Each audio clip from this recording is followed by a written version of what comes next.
And with this stream, we are concluding this little venture into old school Resident Evil. Hi everybody, hope you're doing well today. I'm fine myself, I'm just tired. So regarding the blue sky announcement that I made earlier, I just miscalculated. So at my apartment building, the neighboring apartment that had recently been moved out of is going under a renovation.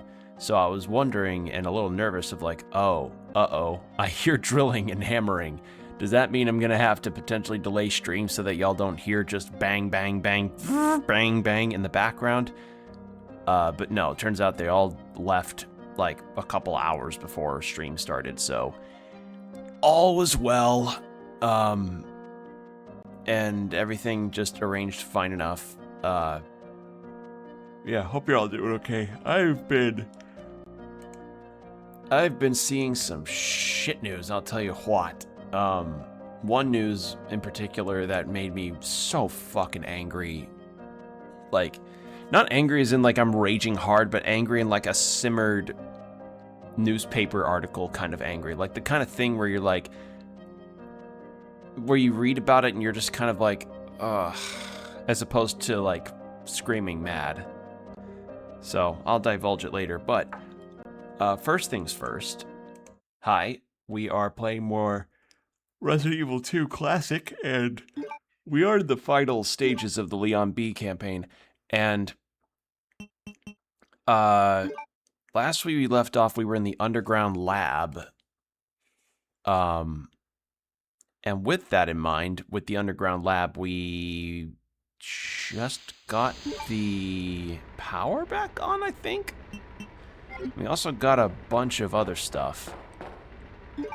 But yeah, so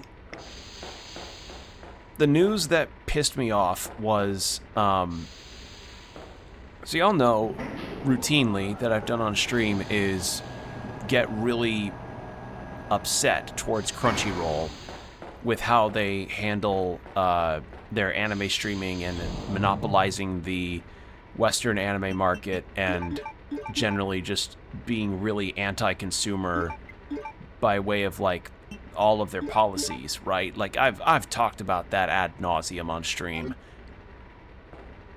They recently just announced a thing that literally nobody likes, and this is directly something that people cite on Missing Right Stuff Anime for, since they got bought up God knows how many years ago, and people are just saying fuck Sony on this, and I agree, fuck Sony for this. Apparently, starting this August, you cannot access the Crunchyroll store unless you have a, like, high subscription account. Not a regular, a higher tier subscription account. Meanwhile, apparently Crunchyroll's, like, shipping capacity for product, like, their quality of their shipping of products is, like, ass. Like, genuine ass. Which I fucking cannot understand why they would lock out a huge amount of people that would go to their store to spend money. Like, I was left befuddled and genuinely mad, because like, it's like, what the fuck are they doing, shooting themselves in the foot and preventing people from getting to buy the stuff they want on their platform? So dumb. Like, it comes off as very it comes off as very much like golf club, you know, like country club mentality of like, oh, you have to be a member of our thing in order to even gain access to purchase the stuff. Like, this truly is the dark time, the worst, the darkest timeline we live in. This truly is a timeline of fucking bullshit. Like, so yeah, that was some news today that I saw that left me severely disappointed and sad.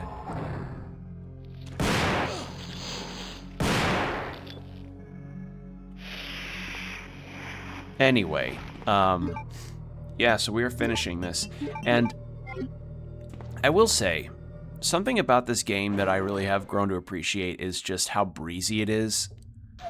And it's kind of the general nature of its design. Because I had a feeling that this game is from the era of gaming where,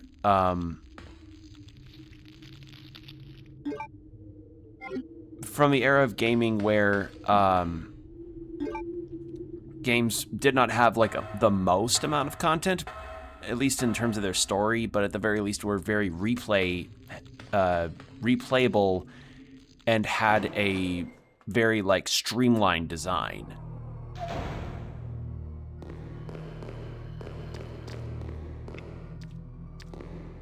Oh. Hey, pal.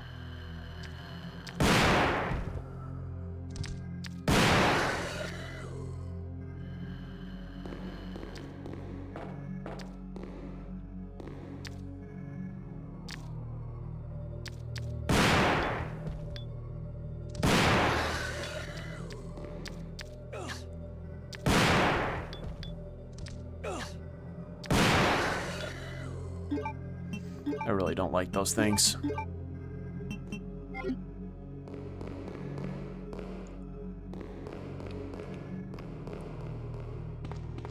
Alright, I forget. Was there a, I think there was a, item box here. Was there? I don't remember. Yes, there was. I remember this room.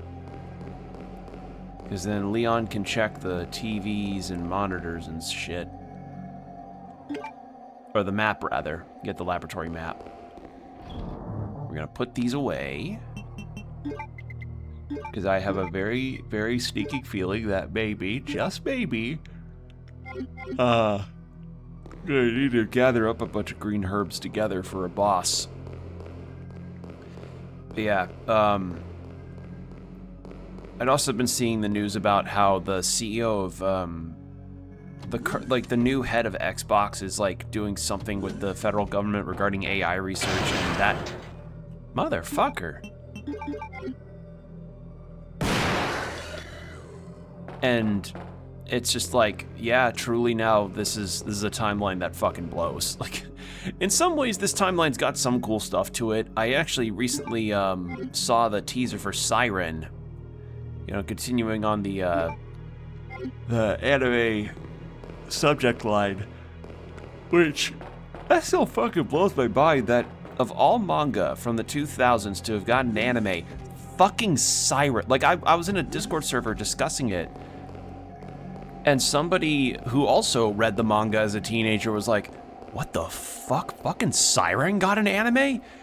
So, yeah, I watched the teaser for it, and it looks fine. It doesn't look outstanding. It doesn't look like it's gonna really win anything huge, but it looks good, although kind of a weird bit of dissonance there.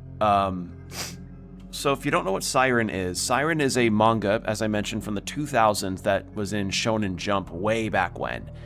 And it's about a kid who is kind of like delinquent with a good heart kind of character.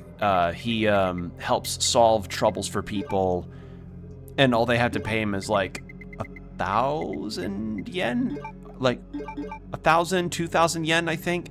So he's just kind of like,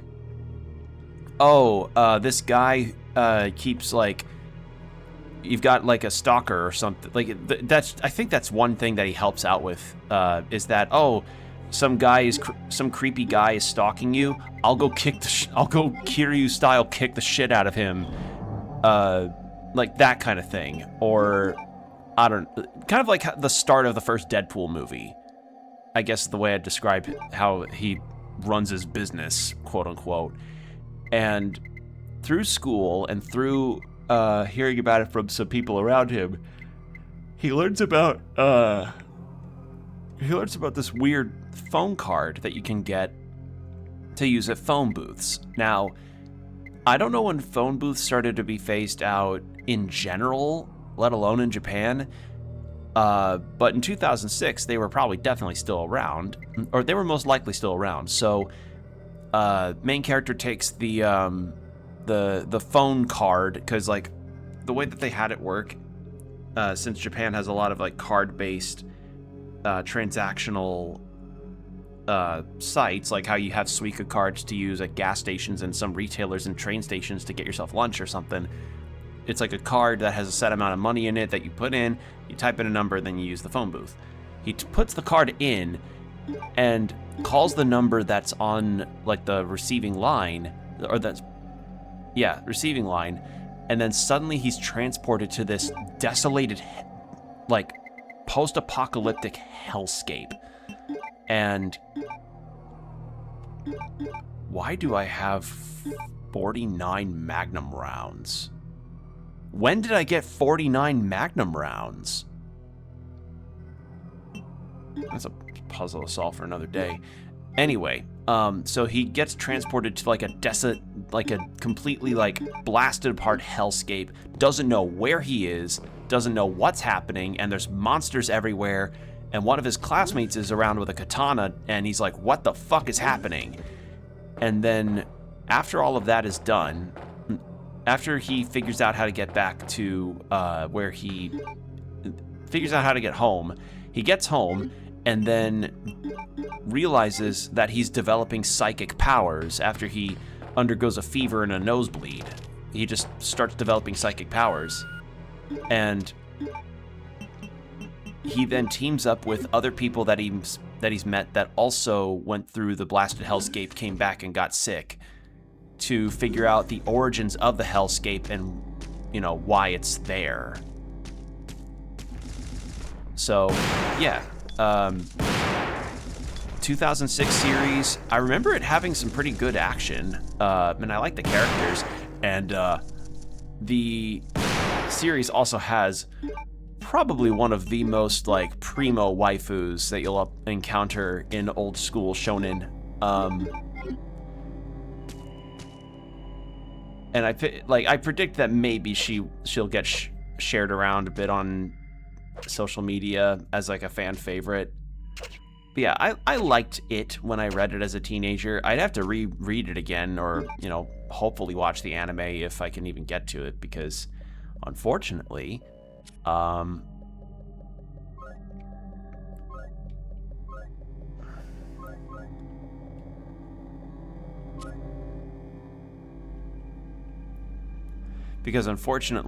know, Crunchyroll with their shit making me need to really reconsider options of everything.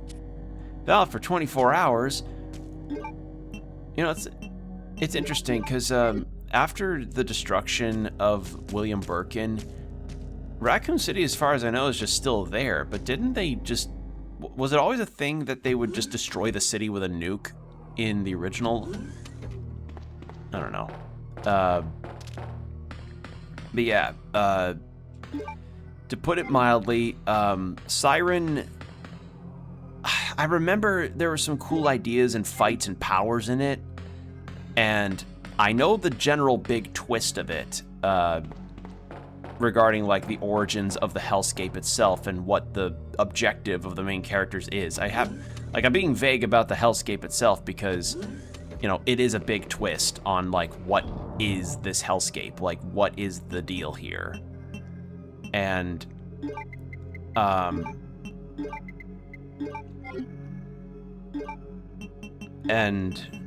I think that the characters also had good chemistry, if I remember right.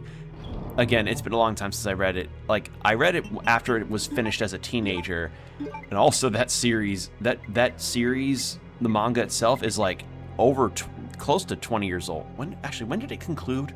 It started in 2006. Siren manga concluded in 2010. Okay, so no, I was wrong. 2007. So it's premiering this October. So not quite 20 years, but close to that. And it concluded 16 years ago, or close to 16 years ago. Jesus, that's crazy. Okay, I was wrong. Not 2,000 yen, 10,000 yen. Ageha Yoshina, that's the main character. So yeah, and when I bring up the like odd dissidence of the setting. I mean this in the sense that, like, I think I saw the main character had a smartphone in, like, one of the brief shots in the trailer, but it could have been just a regular flip phone, because I know Japan had, like, I know flip phones were all the rage in 2007, so maybe I was just mistaken. Which I hope so, because, like, you know, cell phones comes around, and in 2007 or so, yeah, phone booths are not going to be used a whole lot, so I don't know, we'll have to see. But October this year, I remember when that anime first got announced, and I was like, what in the fuck? When? What? Siren? What? How did this when? How? What? Like, I was so confused, because, like, never in a million years would I have thought that a series from 2007 that had its run of 16 volumes could have possibly ever been considered for an anime, even at the time that it was releasing, let alone now. It feels so strange. So, yeah, I guess we'll have to see how it goes. But as I said again, the teaser, while I'm not, like, falling over myself excited over it, because, like, frankly, it looked kind of fine in parts. There were some bits that look cool, and, you know, the main characters look all good and everything. The studio's pedigree feels a little too patchy, and I'm not expecting it to be like Witch Hat Atelier levels of just detail, fluidity, and just little details of character movements and character animation. Like, I'm not expecting that, but let's just say when you have the studio that did Drops of God working on this, that doesn't inspire confidence, because from what I hear, the Drops of God adaptation was, like, not the strongest for the manga at all. So, fair to say, I think, like, I'll have a cautious eye on that one, see how it is. Okay, what do I got weapon-wise? Magnum parts.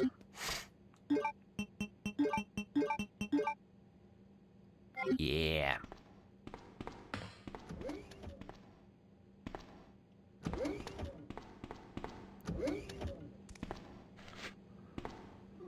Hey man, can you move? I need to use the bathroom. Oh, no. Hey man, I love your Leon cosplay. Can I take a picture?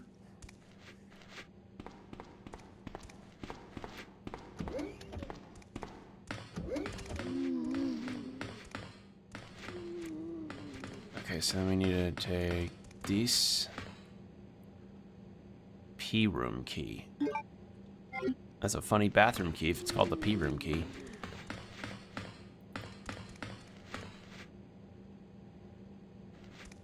Okay, so where's the P-room again?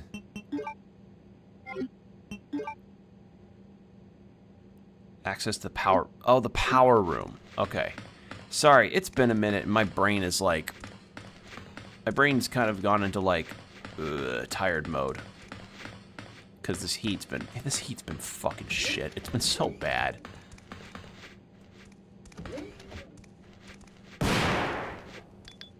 There we go. Let's get out of here.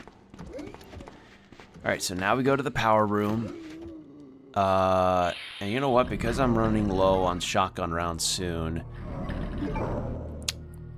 I think I'm fine with what I've got. So, got to go all the way back to the power room. But yeah, besides that, I was doing like a little research on shows that were coming out, or anime coming out in later this year into next year. And you know, the big one for April that I know people are excited for, next April being Kagurabachi. God, when that show drops, I think that's gonna be that will be the thing that Solo Leveling wishes that it was. Yeah, I fucking said it. because just the amount of stuff in that is really cool, and the pedigree behind it is just... I mean, it's the Naruto fight of Rock Lee versus Gaara. The guy that made that fight, as legendary as it was, he's directing it. Like, you can't get any higher of a pedigree than that, I feel, outside of having Shinichiro Watanabe and Yoko Kanno work together. Which I'm sad hasn't really happened since, like, 2014. Because, like, I heard that apparently Yoko Kanno had new music out, and I was like, what? But no, it's like music and not her composing for a series. And apparently, like, I thought like she had retired from composing since, you know, we hadn't heard from her in a while. But apparently it's just that nobody's really approached her for work, at least according to what I've heard from, like, interviews. Because I'd love to hear her work again. She's fantastic. Unless I'm wrong. Hold on.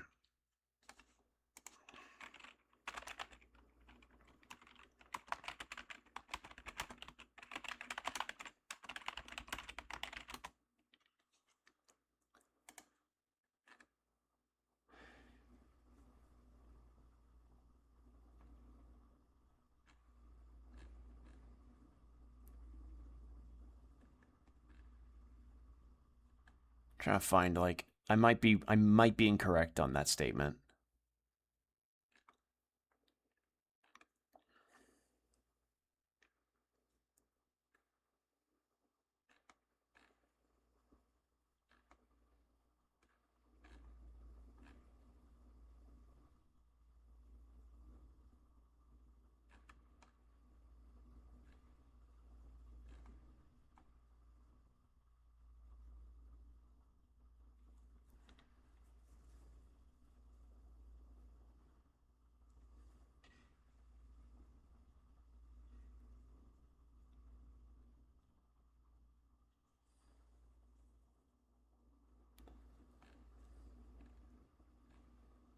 Where was it?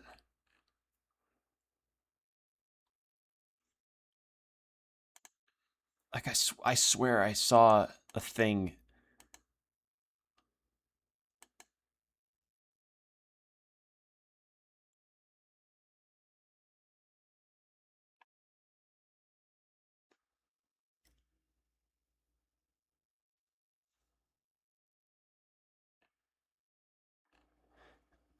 God, it's dumb that Anime News Network has to make you sub. Sorry, I'm trying to find... Okay, I think it was just discussing about her new concert. Okay, maybe I just Mandela affected that. Because, like, I just know it's been a while since he really composed for any anime in general. Because, as I said, the last one that she composed for was for Terror in Resonance with Shinichiro Watanabe back in 2014, which is like 12 years ago. Also, ad break starting in about 4.5 minutes, heads up. Which, like, I get it, you know? Sometimes you just aren't called for projects much, but hopefully we'll get to hear her work again soon. Which, I mean, not that it's bad. Like, if she wants to not compose anymore, that's fine. Because, like, fair to say, she's got the discography of a true legend in the industry. Like, she's fantastic. Like, I remember hearing about how The Vision of Escaflowne, a series she composed for way back in the 90s, had been apparently taken up by Saban Entertainment and essentially went through, like, a 4-Kid style treatment. Oh. You murdered my husband. I know what you're looking for. You came for the G-Virus, didn't you? But you'll never take it from me. This is my husband's legacy. Now, where's that spy you were working with earlier? You know who I'm talking about. What? You really don't know anything, do you? You're so gullible. She's one of the operatives sent here by the agency. The only reason why she came here is to obtain the G-Virus. That's a lie. No, it's the truth. I discovered this when I did a background check on her. She specifically got close to John and became his girlfriend to get information about Umbrella. That can't be. I know her. Ada wouldn't do something like that.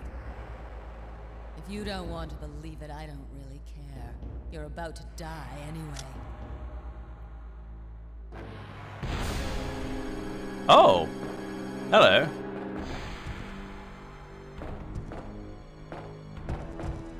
Actually, wait, hold on. We'll wait.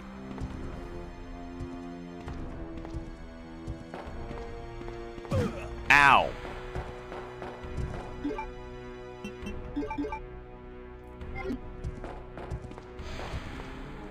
There we go.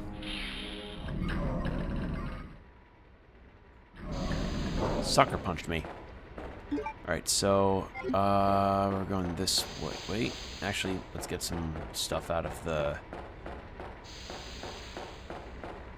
out of here, just in case. But yeah, anyway, Saban Entertainment, did a 4-kidsification of Escaflowne. And if you don't know what I mean when I say that, I mean, like, Escaflowne is a drama series, like a grand adventure series that has its fair share of violence and blood and difficult political themes and something that probably fits better for like a teen to young adult audience, you know?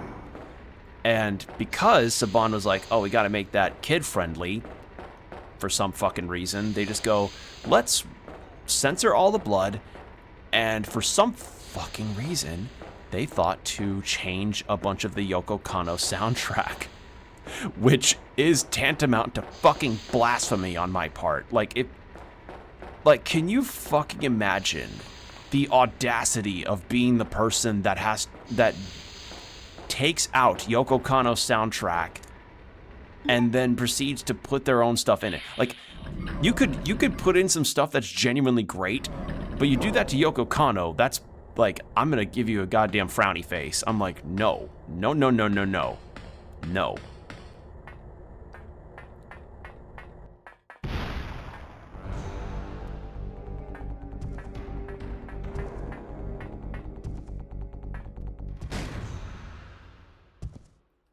Run!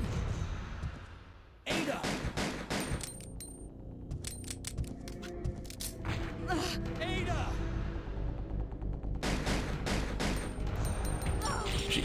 Oh, God. How fucking strong is her handgun if it can do that? What upgrades does she put in it?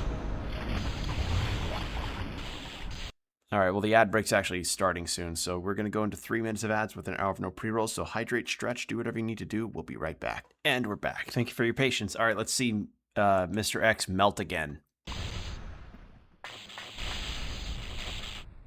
And thus, Mr. X melt and becomes Twitter once more. Leon, please, escape. No. We're a team. I can't just leave you behind. I'm just a woman who fell in love with you. Nothing more. Even though it's only been a day. And also that I got the news of my boyfriend dying.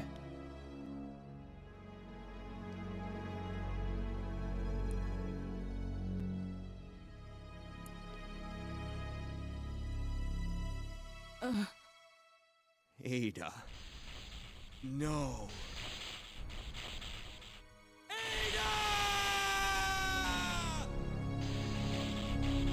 The self-destruct sequence has been activated.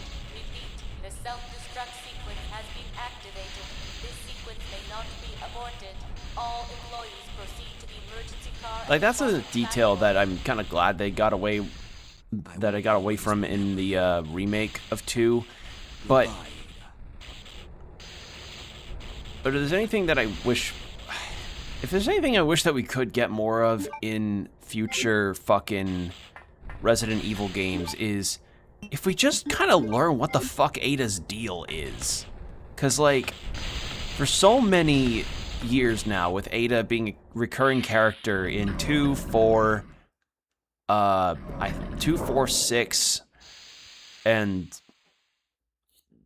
the Separate Ways campaign and all that, it just kind of feels like she's meant to be the Tuxedo Mask of the series, you know? Leon, you made it. Claire, is that you? Where are you?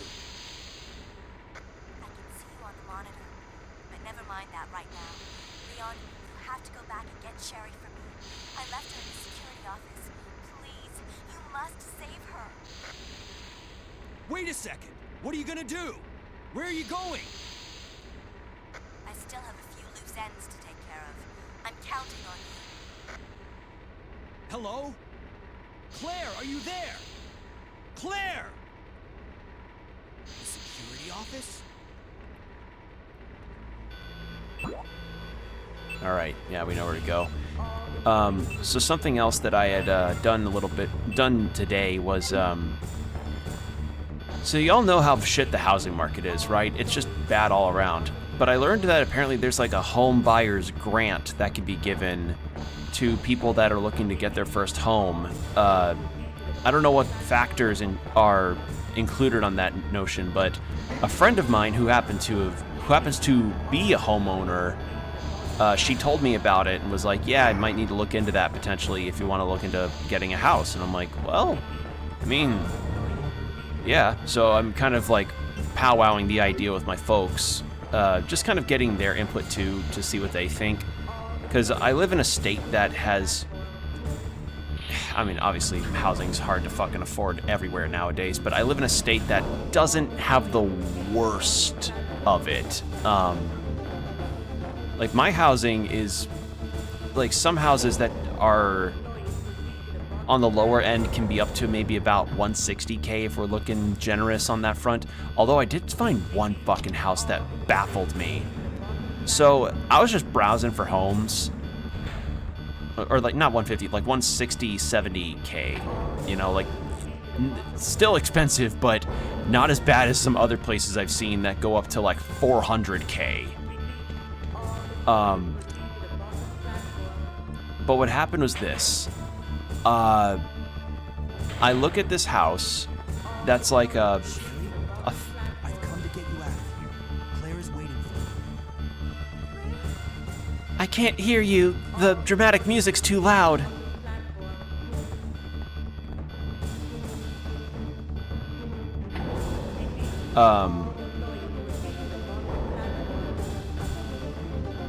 Hold on. I'm gonna go back to that security. Fuck. I was about to go back and check for items. Oh well. Anyway. It was like a 3-bed, 2-bath house. That sounded like a good deal, and it looks like a good deal too. But then I look in the interior, and there's some things that look a bit odd. One being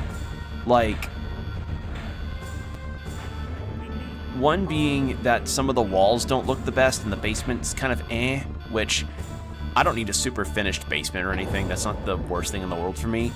But then I saw that apparently there's like carpeting in the bathroom, and I'm like, who in their right fucking mind thought, like, okay, having a tiny rug or something in the bathroom's not like the worst thing in the world, but entire carpeting in the bathroom? What the fuck? Like, I was like, I saw that and I was like, that blue flooring is most likely carpet in the bathroom. Claire should be back Like, soon. who the fuck thought that's a good idea? So, yeah, that if by some goddamn miracle I actually managed to get,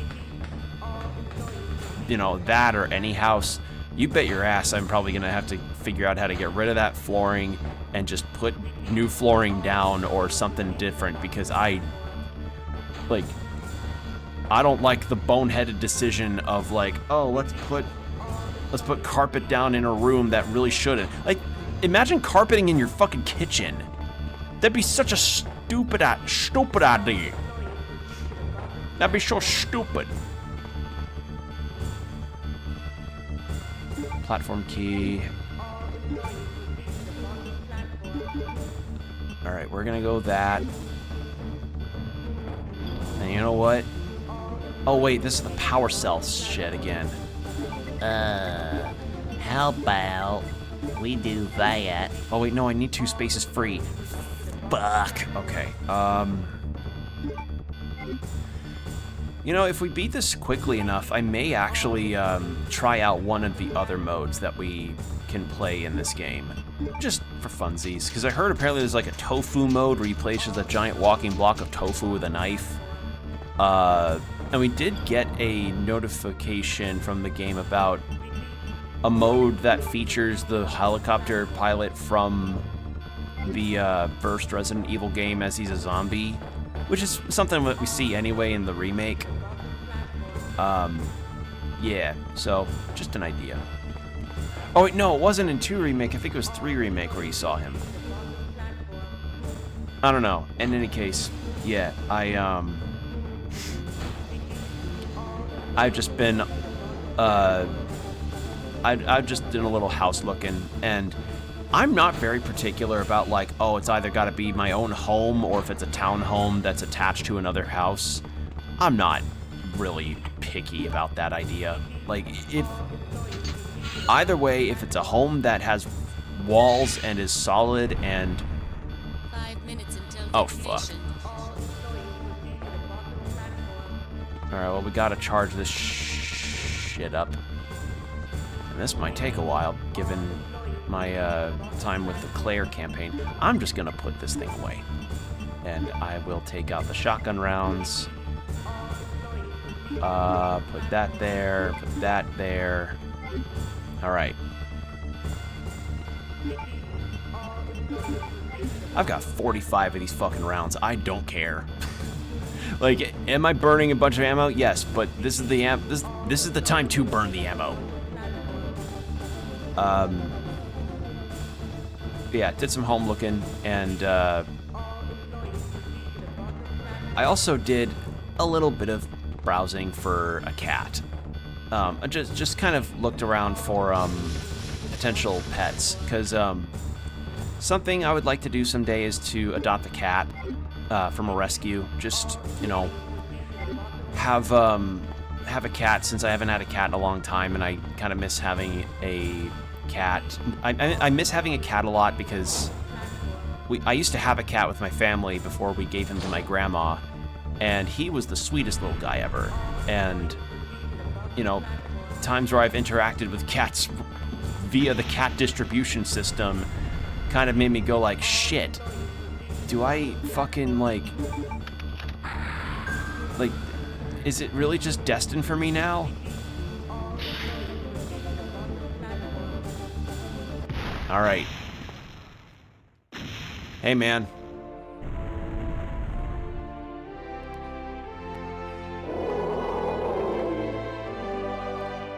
Well, guess who's... You may have a roar, but I got...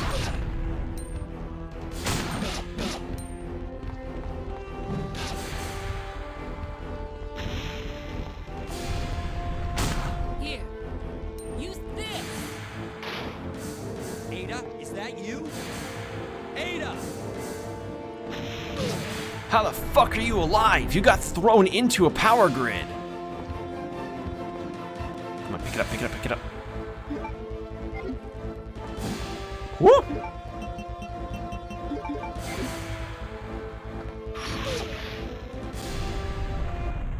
There we go.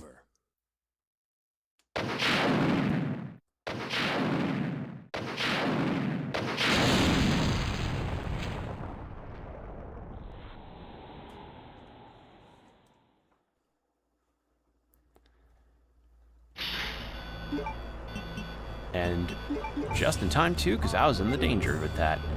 Okay, that's done. So now we go get another healing item, and then we'll be all set for what I imagine will be just the Birkin fight again. Yeah, I've just been looking at animal rescues because I someday will just want, I will want to have a cat and, you know, be able to take care of a kitty again, because I like cats. Like, I do love dogs and cats both. Do not mistake me. I love my dogs. They live with my family still, or they live with my family because my apartment also will not allow dogs, which is sad because if I could have my little guy Finn with me, that'd be so wonderful because he's such a sweetheart. Or even just Bonnie, because I've shown Bonnie a few times on stream in the past when I did face cam stuff. My Labrador, she's such a sweetheart, and she'll... My nice food-motivated... Oh, fuck. My nice food-motivated big girl. A big, sweet girl. Oh, wait, no, I need to fucking turn on a thing. That's why they were there. I'm stupid.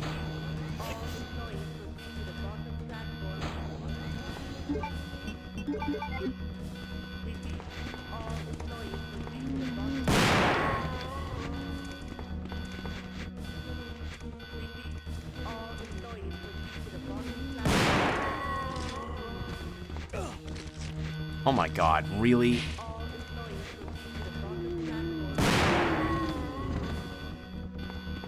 There we go.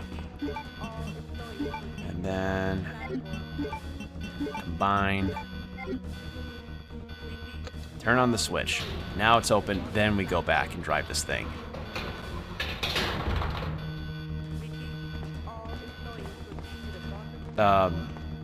Anyhow, so I was just looking at cats because, you know, cats are allowed in my apartment, and it'd be my first time really being a pet haver for a pet that, you know, I would have, you know, for myself. Because, like, I've had family pets all my life. So, yeah. Just thinking on it. Because, like, thinking on it and really considering the idea if I would even be able to afford to have a pet, you know? Afford to have a cat and afford to, like, time and monetarily wise, because, you know, you gotta, there's a lot that goes into raising a cat or a dog or whichever. So that's, I'm just really, really thinking on it and trying to make sure I actually have the ability to care for a pet.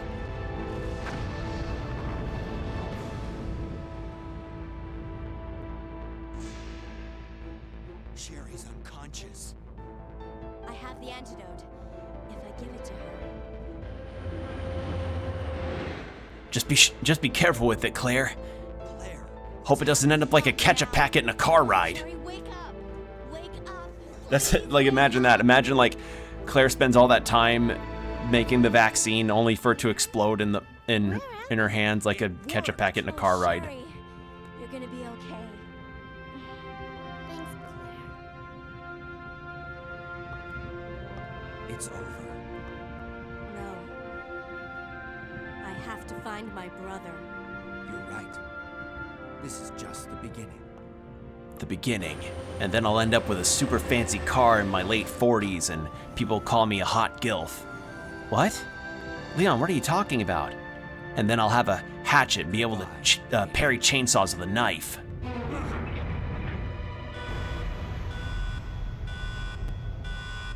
Leon, I don't get what you're saying. Parry chainsaws? Like... You mean like in Street Fighter 3? What was that? Alright, well, we're gonna equip the Magnum. Actually, no, equip the rocket launcher, and then we'll probably finish the Birkin off of the Magnum.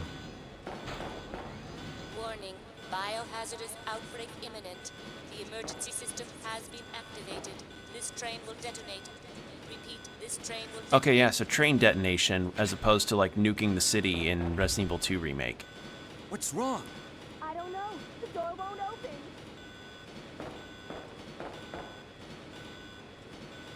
So instead of being Claire this time destroying Birkin, we're Leon.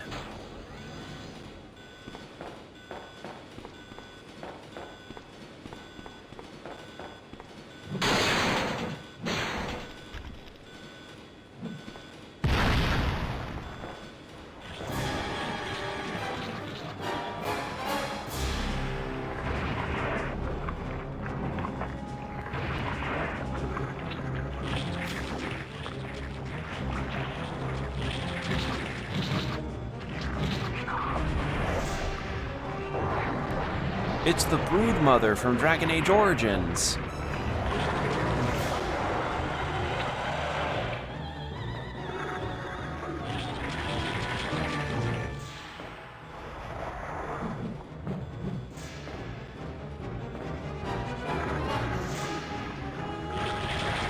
Probably could have actually finished this the last time I streamed it. Oh well. Hindsight's 20/20.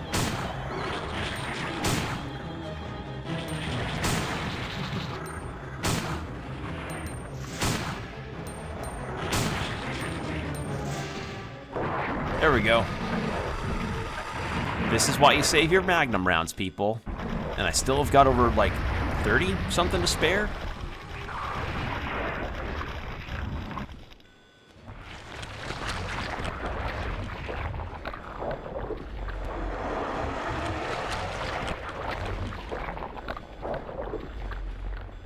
It's a shame this isn't Flat Fuck Friday.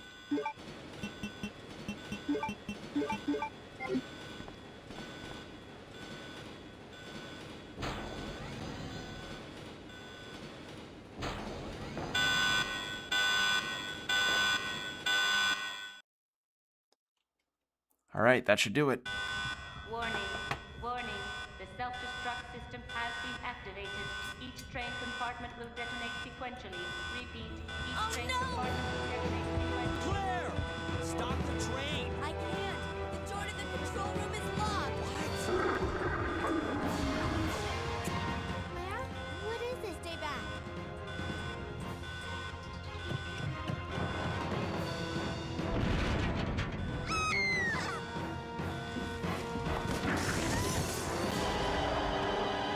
This is not good. Leon, where are you?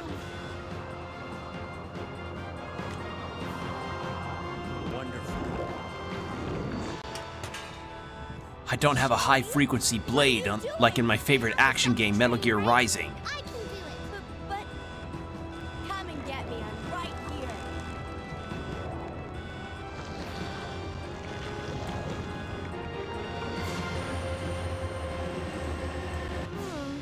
Which one's the right switch?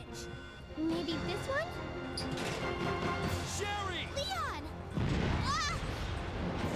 I can't hold on. Push the switch over there! Got it!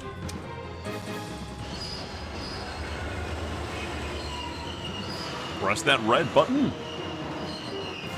Oh wait, no.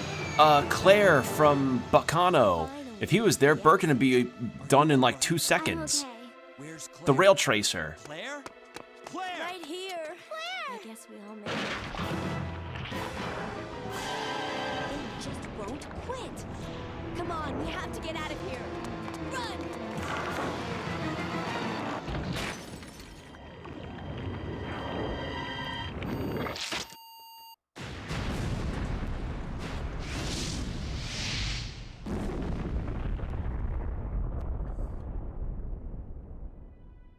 So, it's finally over. Sherry, you look terrible. No worse than you, Claire. Don't talk back to me. Come on, time to leave. Now? What's wrong? Is something following us? We have Don't to you go. sass We me. don't have any time to waste. Go? Where? Hey, it's up to us to take out Umbrella.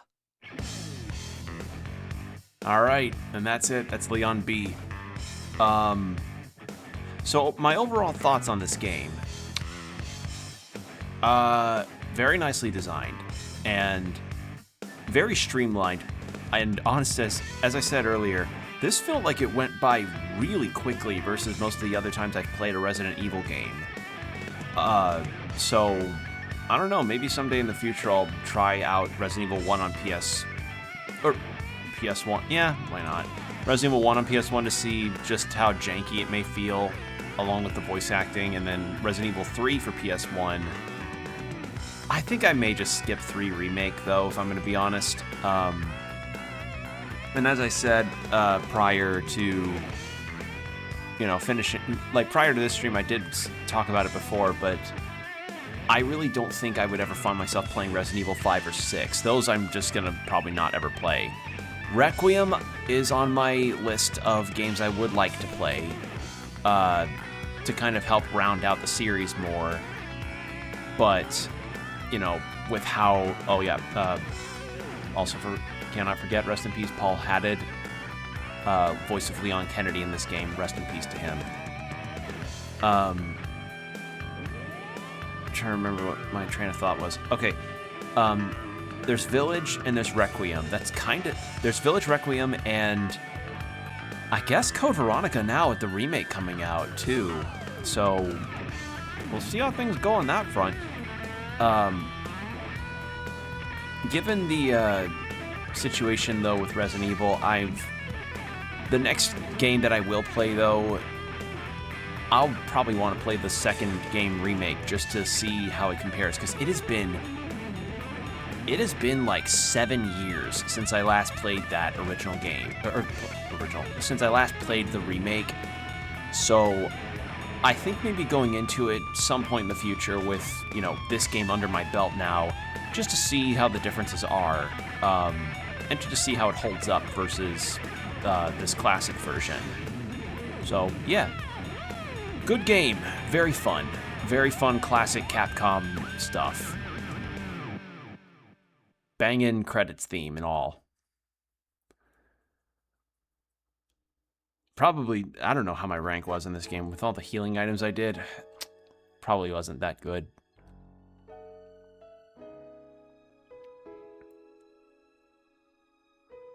Okay, a bit better than my other attempts. Rank C, sure. Probably because I used less saves and I beat it faster. Not the right button. Okay. So now that I've beaten all 4, we've got like, we're like, what, within the first hour?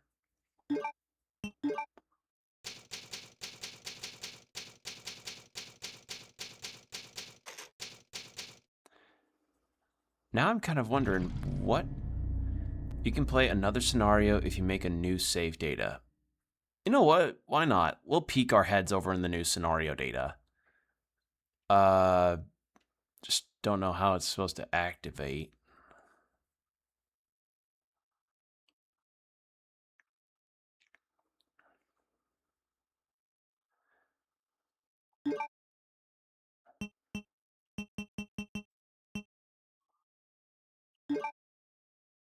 So I'm guessing it's like arrange mode is the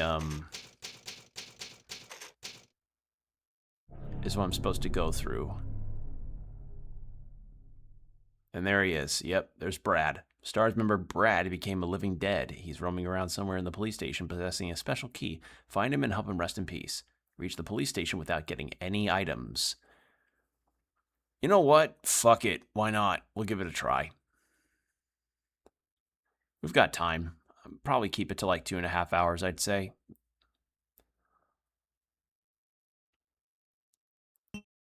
Alright, we'll load. Actually, wait, no, it's supposed to be a ranged game, not fucking... Hold on. A ranged game. Right?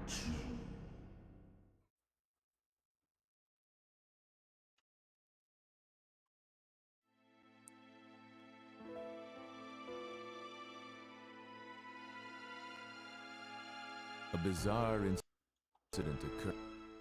I'll just skip this. We've seen that cutscene plenty of times. It's Leon again. Yeah. Parted and unseparated by destiny.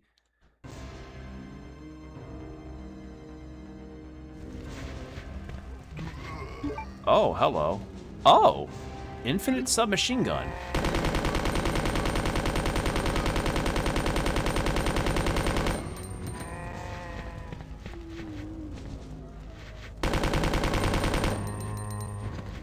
Well, that's pretty neat.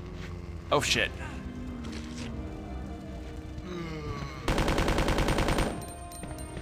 Fuck it.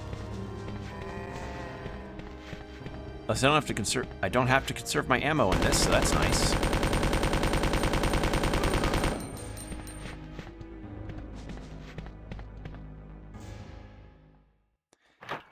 so what it said not to gather items in this mode. So I really need to play a lot more cautiously. Who are you? What are you doing here? Hey, Hold your fire! what are you doing here? Hi. You interrupted my Uma Musume polls. Sorry about that. I thought you were one of them. It sounds like there's an effect on his What's voice. going on in this town? Hold on. I don't have a clue. By the time I know, Like it sounds artificially shifted down. Was infested with zombies. It makes him sound like he's continuously yawning. Arara.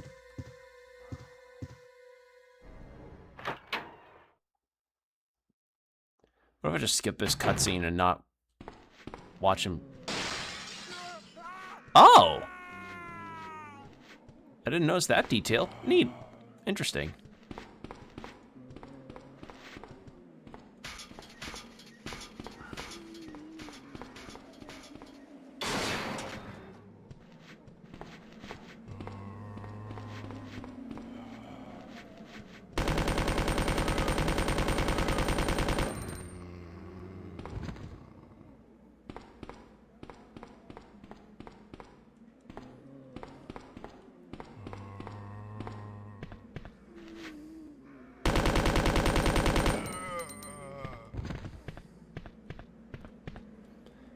There we are.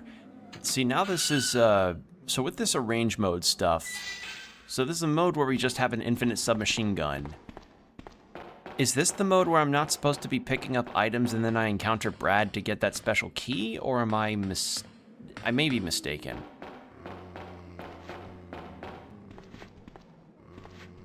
But hey, I mean, infinite ammo, I don't have to worry about shit anymore. This thing's pretty strong.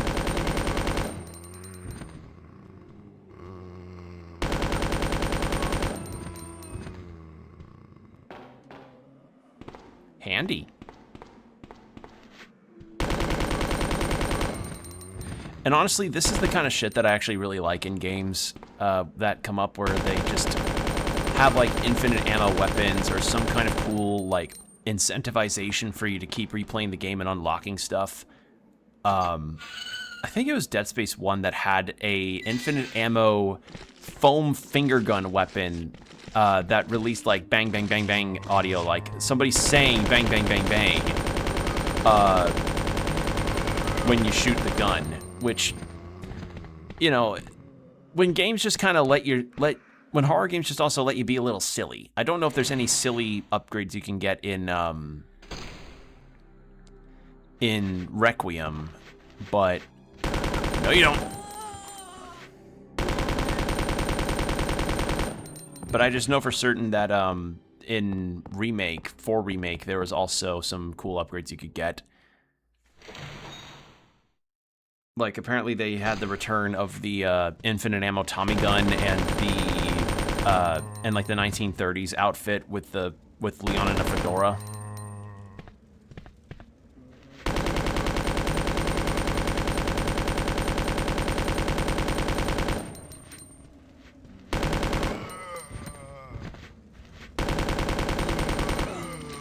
Get off. I still gotta say, like, of the things that you can do in this game, I really prefer Claire's kicking the head off a zombie as opposed to Leon crushing it. Because Leon crushing the head is just kind of, you know, whatever. Alright, Brad, are you down here?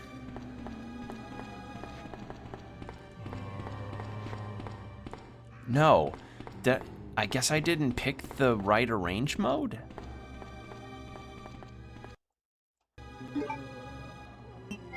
That's the only thing I can think of.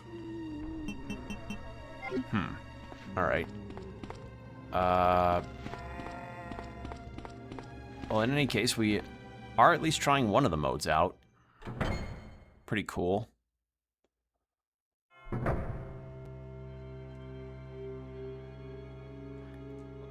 I mean, since this is the mode where I guess you can pick up items in this one, so We're gonna save this one, actually, and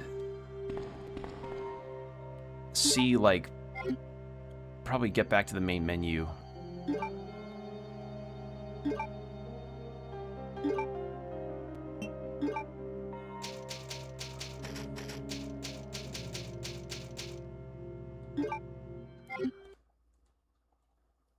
Can I...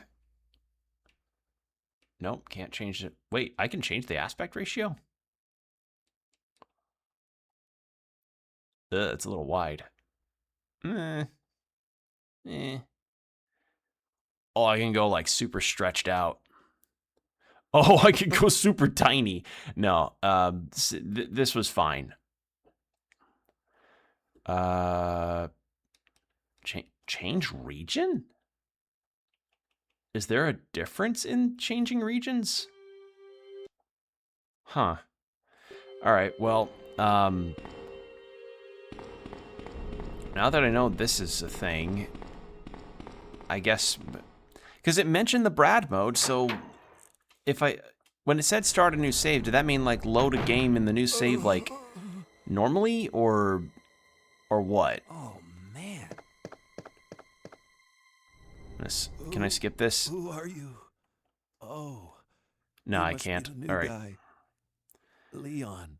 Yeah, I mean, it's Sorry, but cool mode to unlock, looks though. like your party has been canceled. What happened? About 2 months ago, there was this incident involving zombies.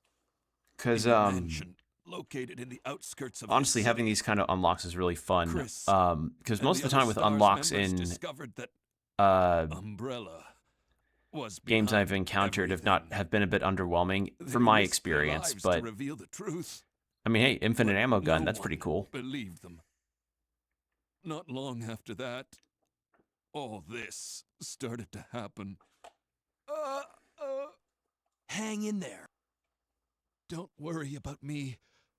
Just rescue the survivors in the other rooms. Here, take this key card. I mean, it's a good thing You that should I be also able to have unlock this the doors in submachine the hall guns, with because this. now I can Now take down go. those lickers that we encountered with no But- problem. Just go. I have an infinite ammo submachine gun. That's not really coming back threatening for me you. much. Just hold on. So yeah, I guess it's just the same campaign, but you have an infinite ammo submachine gun. Which, cool. I just didn't realize, like, this wasn't the one with Brad, or the tofu one. Because the tofu mode, I genuinely would want to see in full, potentially. Because, like, what the fuck kind of scenario is constructed where you play as a giant block of tofu?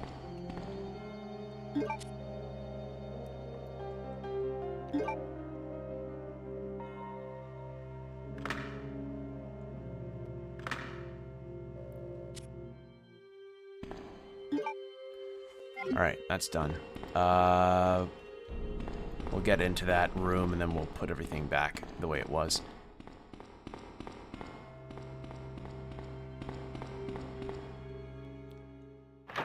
So yeah, kind of makes me wonder, like, I'm guessing if you get particularly high ranks in certain modes is when you might unlock some of the higher level. Oh! Oh. Okay, massive handgun, infinite rocket launcher, a bunch of first aids. Is that a fucking minigun? Could I get a minigun in the base game? What's the wind up on this thing? Hold on. Wrong button.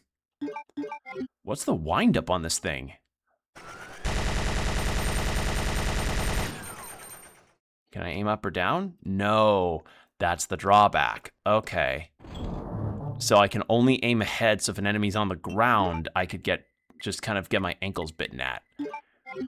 All right, well, what if I just went hog wild on this and then just mow shit down? I mean, I guess that's just the general thing, is it's the mow shit down mode.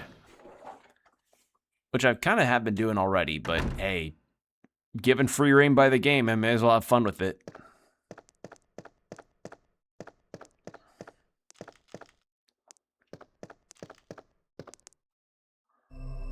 skip this because we already seen this guy.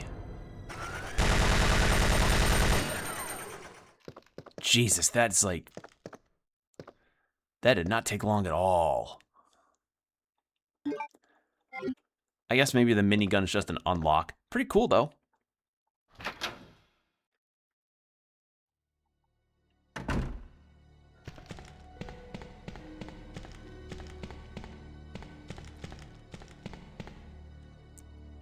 Alright, yeah, we'll just kind of play around in this for like a little bit, and then we'll probably call it, because, I mean, I've done it. I've finished Claire A, or Leon A, Claire B, Claire A, Leon B. As I said I would. It is kind of the long and short of it. I've gone through and I did the campaigns. There's more. I know there's more. There's also the mode where he plays Hunk, but, you know, I got the main stories out of this whole thing. I now know who Sherry Birkin is as a refresher, since, you know, prior to this, my only context to her was in the remake. And also that she's a playable character, I think, in 6, right? Yeah. You know, okay, I think I asked this question before. I don't remember if I did. So, obviously Resident Evil's got a lot of legacy characters, and people's feelings on, you know, them showing up continuously. It's either like some people are really cool with the prospect, but others just feel like, you know, give some new blood a chance to shine. Or at the very least, if you're going to bring back some characters from older games, bring back ones that you don't see anymore. Because, like, as cool as 49-year-old Leon is for Requiem, I've heard, like, the criticism that having him there kind of feels like it's pandering to the nostalgia as opposed to doing, like, a whole lot of interesting stuff. But from what I hear, that his particular end of the game is, like, just meant to be fun times as opposed to... It's essentially just like you having fun mode. And the Grace sections apparently are, like, where a lot of the real horror lies. So... I don't know. I feel like if they were to do another Resident Evil game with a character that's pre-established already... Either bring back Jill, because, you know, oddly enough, despite her being one of the first protagonists alongside Chris, she's in, like, Revelations. She's a boss fight in 5. She's a boss fight in 5. I don't remember if you play as her in 6 at all. And she was in, you know, 3. But I don't remember if... Oh, come on. And I know she was playable in 3. Revelations. What? Actually, was she a protagonist in 6? Hold on, let me double check that.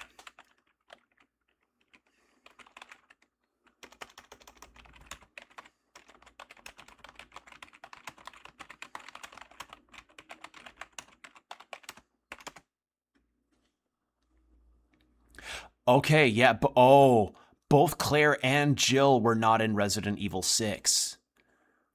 Okay, that's all. I mean, that's something I'm hoping the remake of Code Veronica will help remedy, is just people getting to play as Claire again, but that's really strange.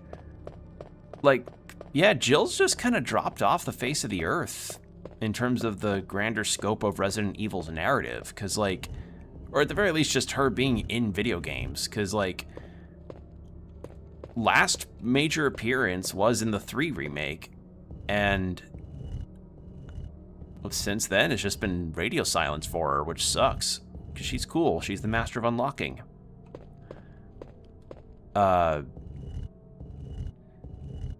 I would also not mind some new protagonists taking the stage, which Grace Ashcroft is one of those. When I play Requiem, I imagine I'll have a lot of fun playing as her. I just, you know, presently have so many games already I need to play, and also, like, Requiem's a full-priced game, and I just don't have those funds right now. Like, not for just one game, you know? like I haven't even played Resident Evil Village, but considering how that game like exploded in popularity and every person under the sun was playing it, I already know the full scope of it. Doesn't mean I won't play it, it's just I'm not in a major rush for that one. And there is also the DLC that's where you play as Ethan's daughter, which cool. I don't know what I've not seen that DLC at all, because I kept myself kind of spoiler-free on that, but as I said, not in any kind of major rush to experience it right now. But yeah, I've gone through a fair bit of Resident Evils now. I still have the classic ones to go through, and there are going to be some classic versions of them that there are going to be some other entries that I also won't play, like Dead Aim, Outbreak, Zero, what else is there?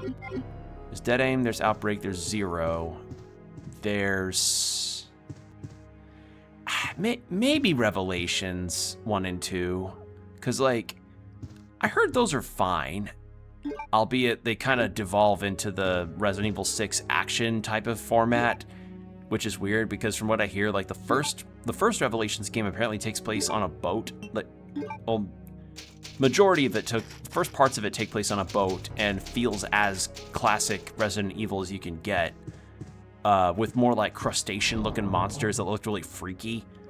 And that sounded really cool, but apparently it gets into that same kind of like, oh, ramp up the action.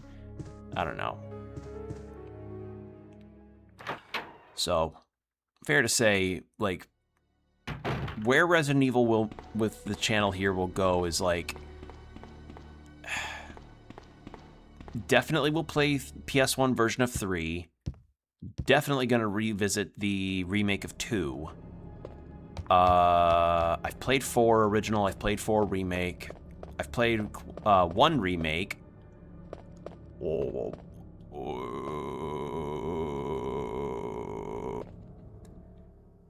I'm not gonna play 5 or 6 because those games are pretty much required multiplayer. 6 less so, but let's face it. If you're playing Resident Evil 6, it's better with a friend so that you can just kind of have shits and giggles type fun. And then 5 is also shits and giggles type fun, but also that game basically requires that you have a buddy to play with because apparently the companions, I have no other term for it. The companion AI that you have for it is not the best. I'll take that. Leon, why do you have a mini? Why the fuck do you have a minigun? Claire, you're not gonna believe me. This thing has infinite ammo. Find your brother here after all.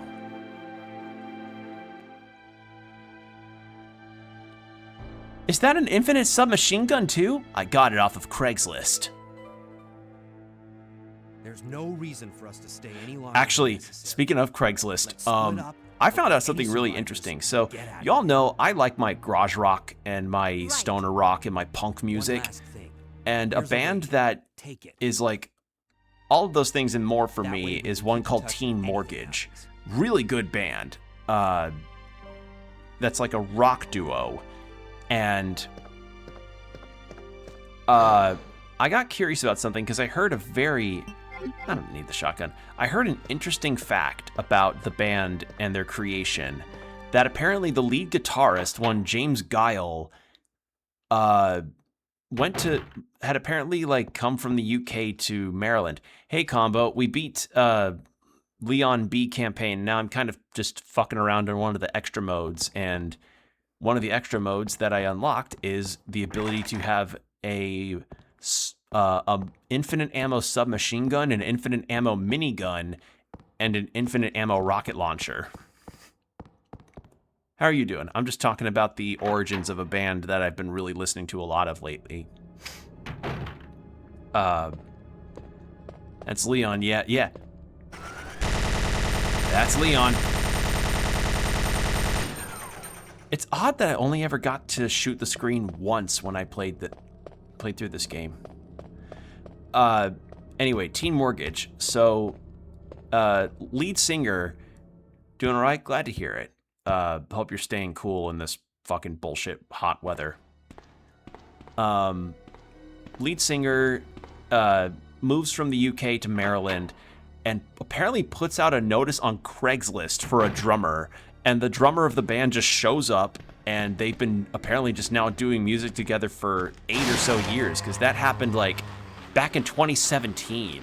And I'm like, that's fucking amazing that a band as cool sounding as Teen Mortgage met through Craigslist. Like, because that's not an unusual thing for artists to discover each other on Craigslist, or even just discoveries on Craigslist to be massive. But this is a punk band that's doing tours with Rise Against. And that's just a really interesting origin story. Like, I'm just kind of sitting here being like, damn, that's pretty fucking baller.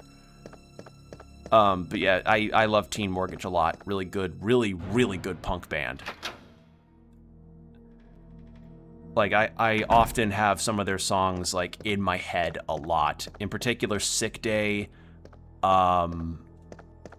Shangri-La, Party, Burn, and Disappear. Their riffs are really, really fucking good. Besides that, I've also been just kind of planning out convention trips, and you know, I mentioned house shopping earlier, or house window shopping earlier, and I know I've mentioned that I want to go to MagFest a lot, and I still really do, but I should start doing those soon. Conventions or what?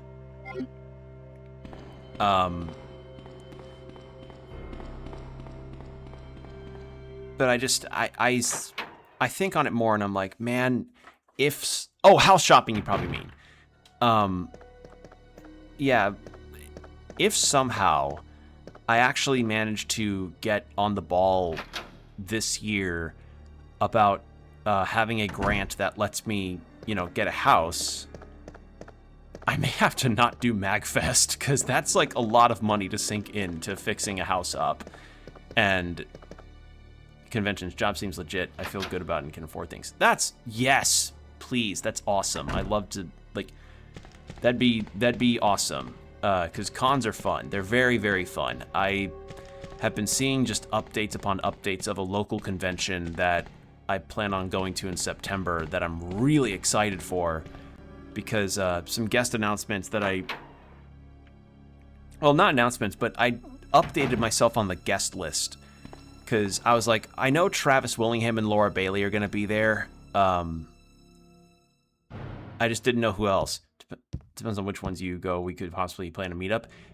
MagFest. If I end up going to MagFest, that's on the East Coast, and I think you're East Coast as well. So, yeah, that'd be a probability.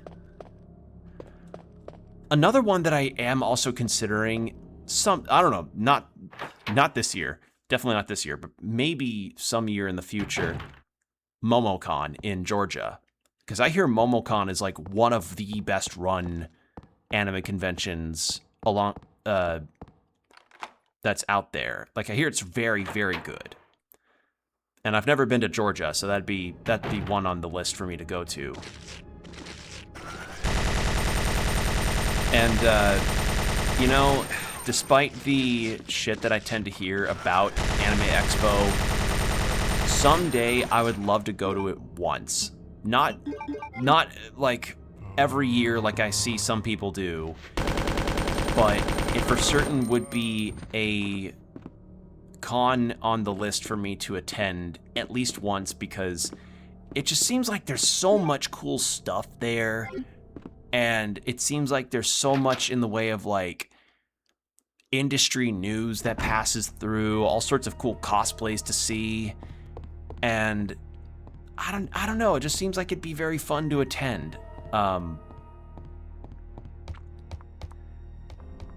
But it's, you know, very up in the air. Like, that in particular be up in the air, because that's like going to LA and getting a hotel room, which can be a lot. But next conventions, though, are definitely the local one I'm planning on in September, and then MagFest.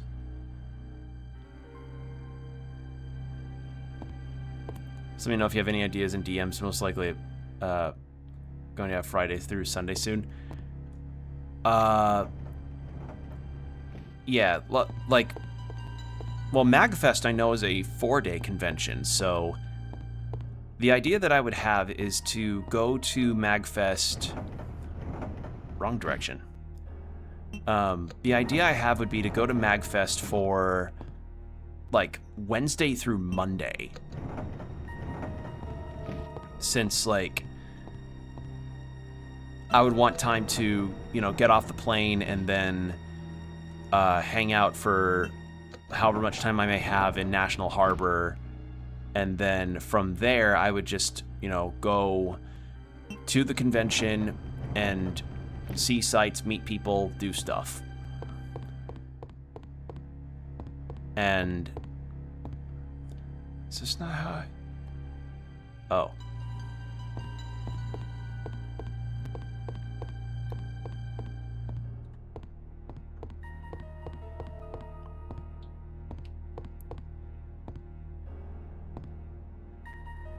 Yeah, go back home on Monday. Yeah, like, the idea would be for me to, like, fly home on Monday because, or...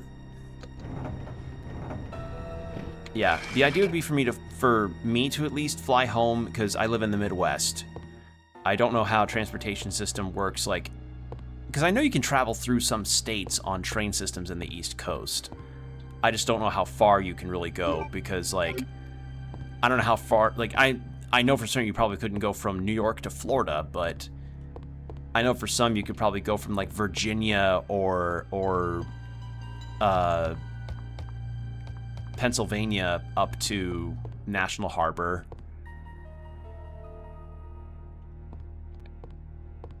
Also, I was planning on going this way.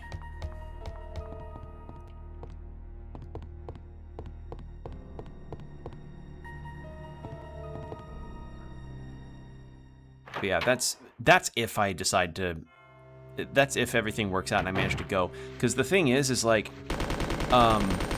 MagFest, its system of attendance is based on the ability to get a pass, which sounds easy, but apparently passes are limited. Passes can sell out there, which makes sense. They don't want to have just infinite passes available for everybody to help, you know, better contain the convention. And they also have a lottery system for hotel rooms so that, you know, people won't have, like, unscrupulous they won't have, like, bad attendees or bad actors at the convention. Because that can be a genuine concern. Okay.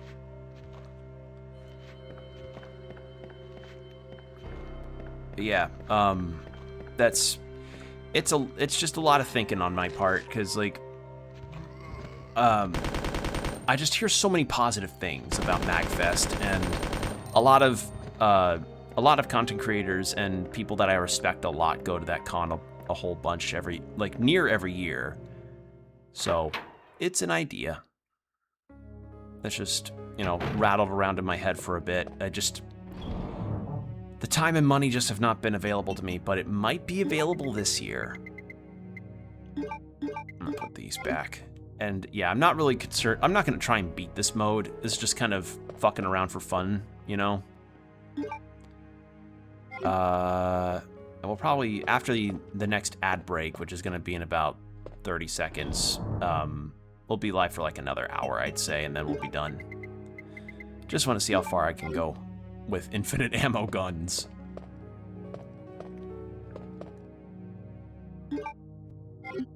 Alright, well, the ad break's actually about to start, so we're gonna go into 3 minutes of ads with an hour of no pre-rolls after, so be sure to hydrate or stretch, do whatever you need to do, and we'll be right back. And we're back. Thank you for your patience. I also just remembered another bit of sad news that really destroyed my interest in one particular game, one particular roguelike that really saddened me. So y'all know Slay the Spire, right? Beloved roguelike game. Second game came out a little while ago. People really like that one.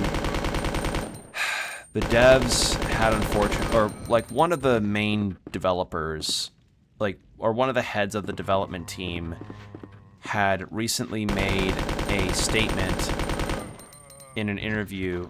MagFest is Maryland, right? Yes, National Harbor, Maryland. That they claim to not be, like, wholly anti-AI, and that they apparently used AI LLM stuff to, like, use it as a thesaurus for their code, which is severely, severely disappointing. Like, that is a gut punch for a lot of people, because I know a lot of people really like Slay the Spire. So fair to say, I have lost all interest. I'm not really interested in Slay the Spire anymore. So yeah, me and a lot of other people are pretty upset about that. It's... Christ. Like Crunchyroll's lost every bit of goodwill I ever had for it, with that fucking store bullshit, and then fucking, and then this shit with the Slay the Spire devs. God, like, you just, like,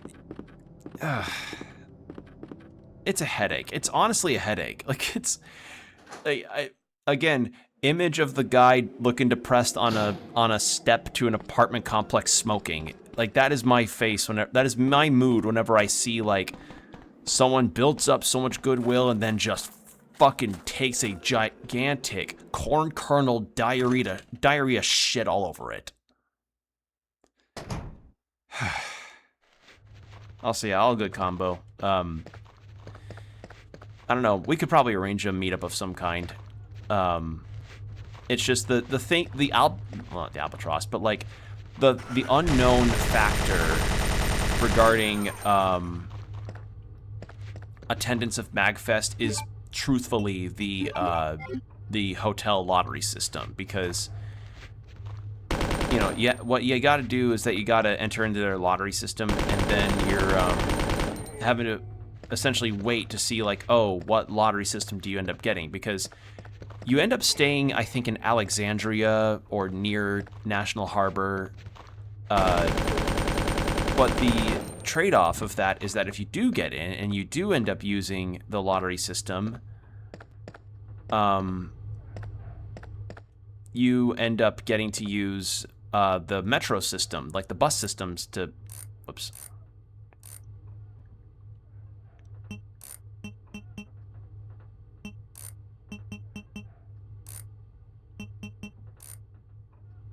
You know what? I don't think I need the safe number, because I'm pretty much fine with what I've got.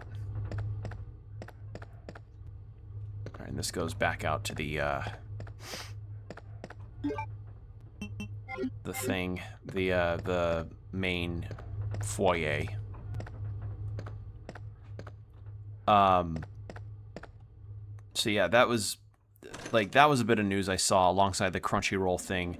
Like, the Crunchyroll thing is really fucking awful in particular, because it's like limiting your store to subscription-only people is such a fucking bullet in the leg. I can't, like limiting your anime to subscriptions only was really shit to start with, but they're limiting their fucking store? Their store! Like, that's such a fucking shit thing to do. It honestly is. Like, I just can't fucking fathom. I cannot fucking fathom it.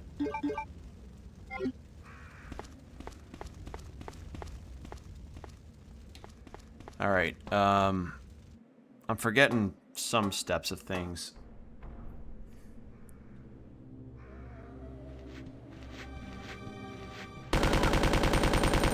Yeah, I don't think I really need the safe unlock. We're kind of in run and gun mode. And yeah, I would go to MagFest cosplaying. I would be cosplaying at MagFest. I'd be wearing the Partitio cosplay that I had managed to cobble together through eBay and some of the stuff that I've had around my wardrobe. It's kind of funny though, because the tie that I used for the Partitio cosplay was actually a gift that I received at a wedding when I was a groomsman. Like, it was just a little groomsman package gift alongside a few things like that rub-on cologne that you get, because for those that don't know what I'm talking about, there's a type of cologne that you can get where apparently you like use your thumb or your finger and then you like rub your finger on this solid bar, and then you put that on your neck and on your wrists, and it's supposed to act a lot like cologne. And for one thing, that would be very handy for travel, because let's face it, you can't really carry cologne bottles on travel with you unless you check your bag, and you got to make sure that your cologne bottle doesn't get jostled around and break, because most cologne is in glass. So that's handy. But that tie that I was gifted in the little goodie bag, yeah, funnily enough, it ends up being the perfect tie that I needed to cosplay as Partitio. So, yeah, thanks to that wedding.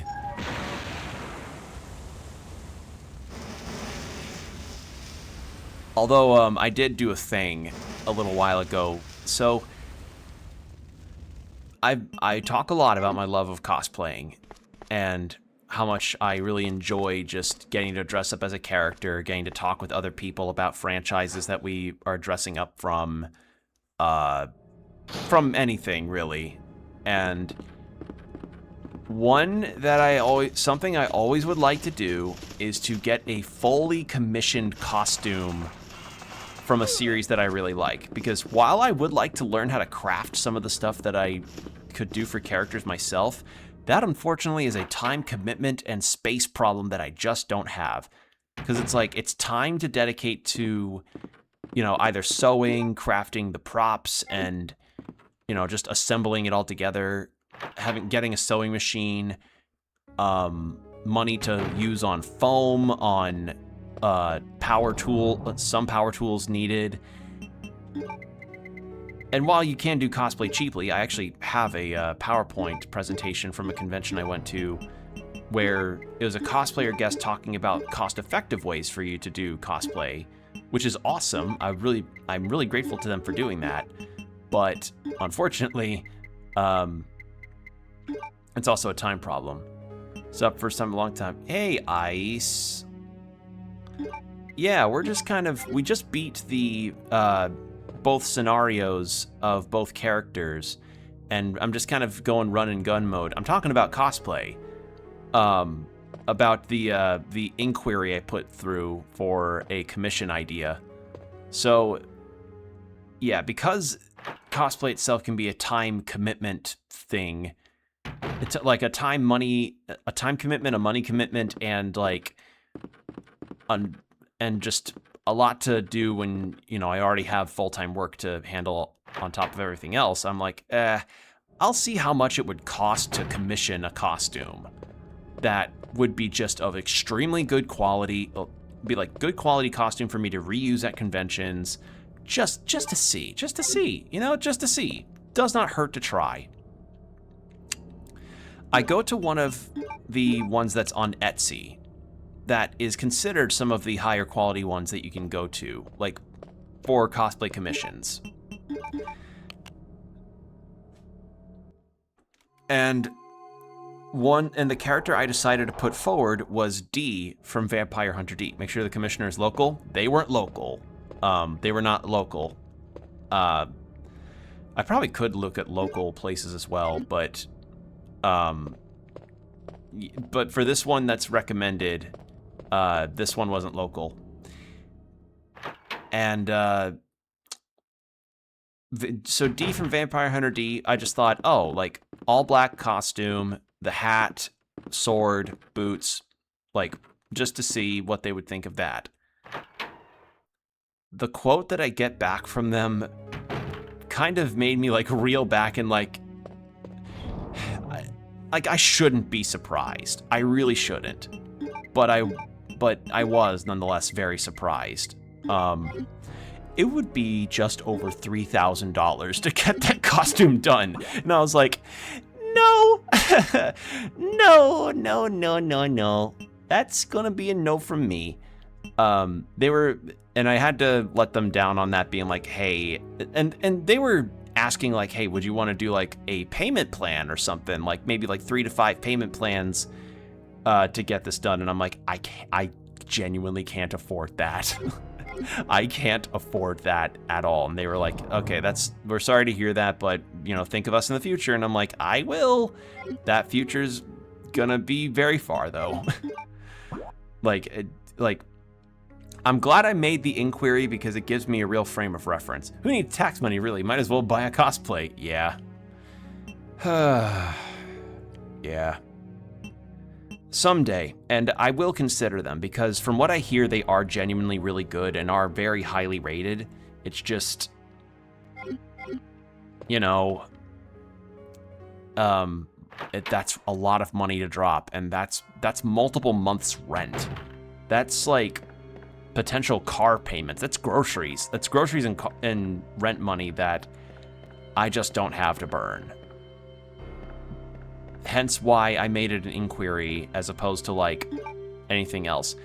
Because like I just made it clear that I wanted to just ask about it, and that's it. Like in the same way that one would want to commission art and they can't afford it. Like it's good to always ask at least. Oh, it's funny. I remember there was this one poster, I think it was on Twitter, and it was somebody posting their DMs. You get why the price, just not how acquire the price. Well, they actually gave me a layout of how much each item would be individually before adding it up. So that was cool. So like if I wanted a particular item done by them, I could request that in theory. That was a really neat idea. It's just the entire thing together would have been the 3,000.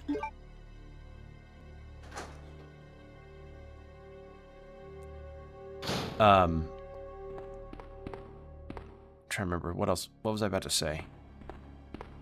Oh, the story. So this artist on Twitter, when it was called Twitter, posted like DM screenshots they got, and they censored the person's username for their privacy. That they come in with images of Goku going like, hey, I'd like to commission you. And when they posted the price, and they go, the guy just goes, oh, I can't afford that right now, with like just communicating entirely through like captioned Goku images. And they said like, I'll come back later when I can handle it. And sure enough, that same person apparently went, yeah, the guy came back later and paid and even tipped me some extra money for the art. So truly, like it is, yeah, that was just a cute little story I saw, and I'm like, yeah, someday, if it happens, it'll happen, but that's not happening now when gas is like closing in on the $4 per gallon marker, and you know, groceries being as high as they are, and rent not really balancing out very much. Like I'm grateful in the fact that I don't have a huge amount of rent to pay. Like my rent's not the worst thing in the world, but it could definitely be better. Oh, hello.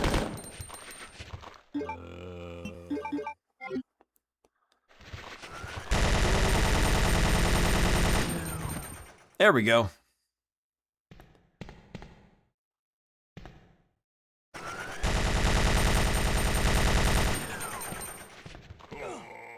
Oh, come on. I was aiming down there.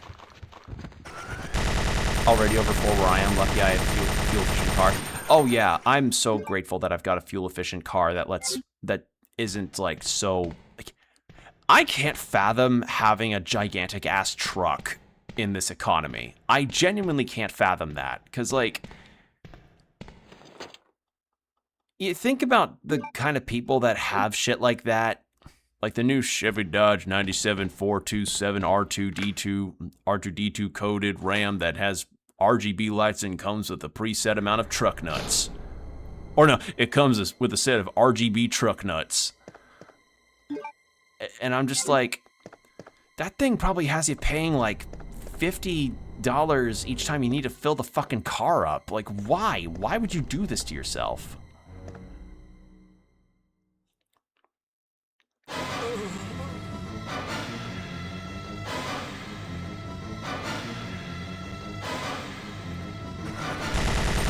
Although something that I would actually like to take it, something I have actually thought about doing too is using the bus transportation system that's in my town.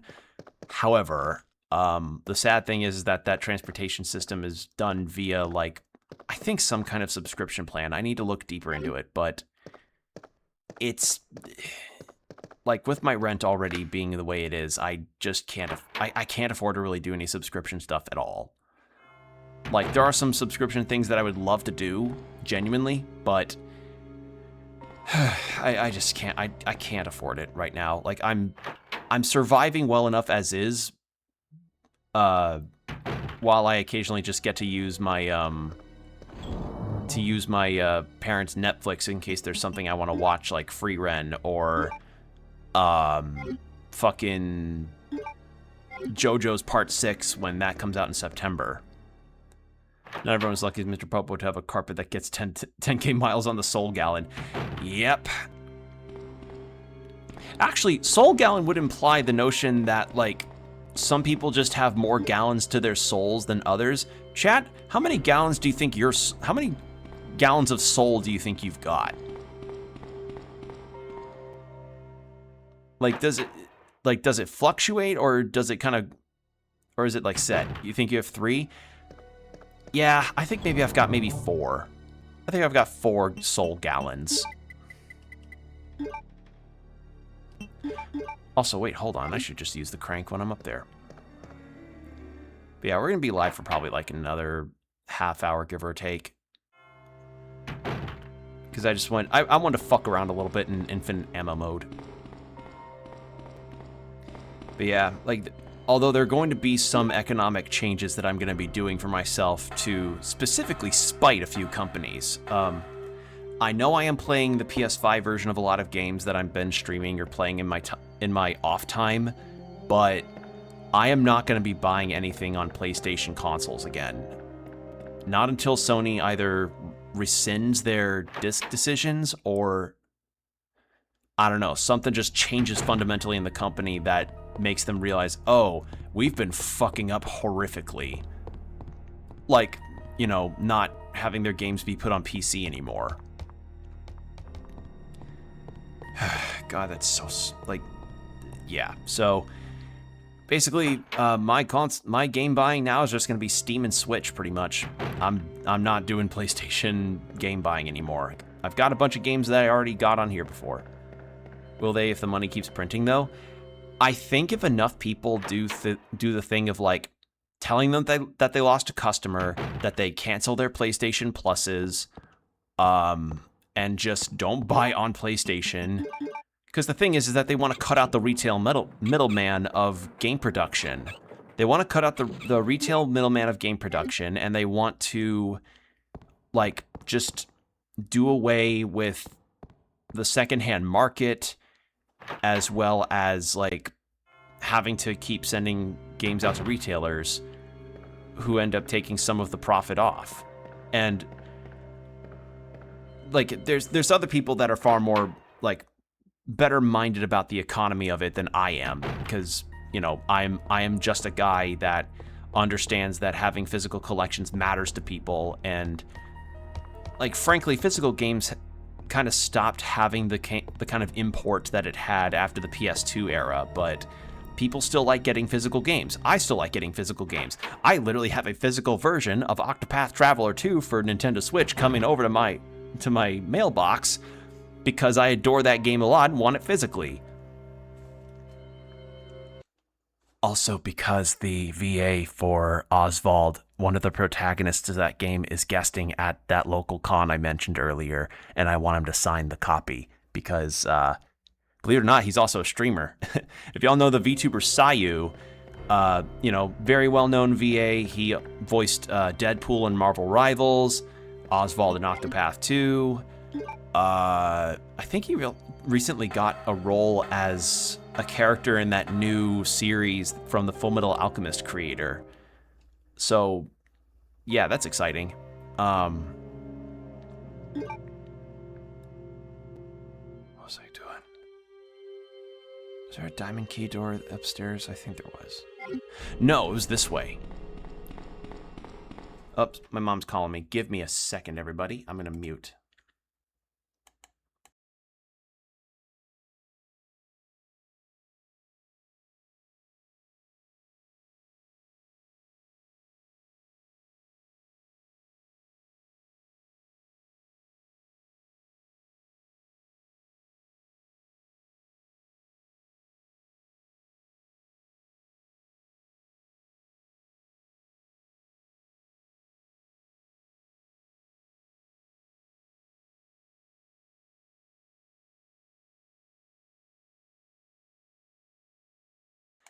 Yeah, my mom, I sent my mom the ideas that I had about the home situation, like home buyers that I mentioned earlier, as well as the cat searching that I did. All right, anyway, so I'm going to talk to them after stream to kind of, square away some ideas, just kind of talk about things. Anyway, the physical game situation is this. Did you hear about Paramount considering selling off Cartoon Network and Nickelodeon? Jesus Christ, they fuck over the new Avatar movie and now they're doing... If they do that...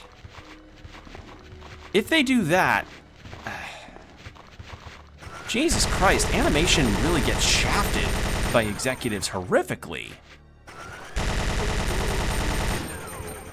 And you just know, that the new Avatar movie is not going to get the same kind of, potential long-term fanfare from the companies that Batman Mask of the Phantasm did back in the 90s.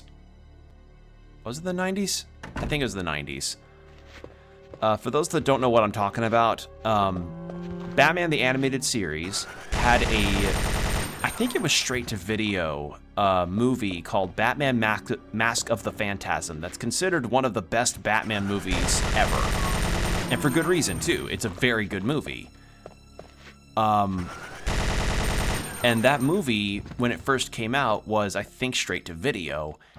And a lot of people, including the late Roger Ebert, had said, hey, this should be shown in theaters because this is a really good movie and deserves to be in theaters because it's grand and well animated and well done. And, enough arms got twisted to where that movie did get released in theaters. I don't know if the same kind of arm twisting will happen in for the new Avatar movie. I don't know if that'll happen. It'd be cool if it did because that movie looks really fucking good. But if Paramount's behavior was any indication, yeah.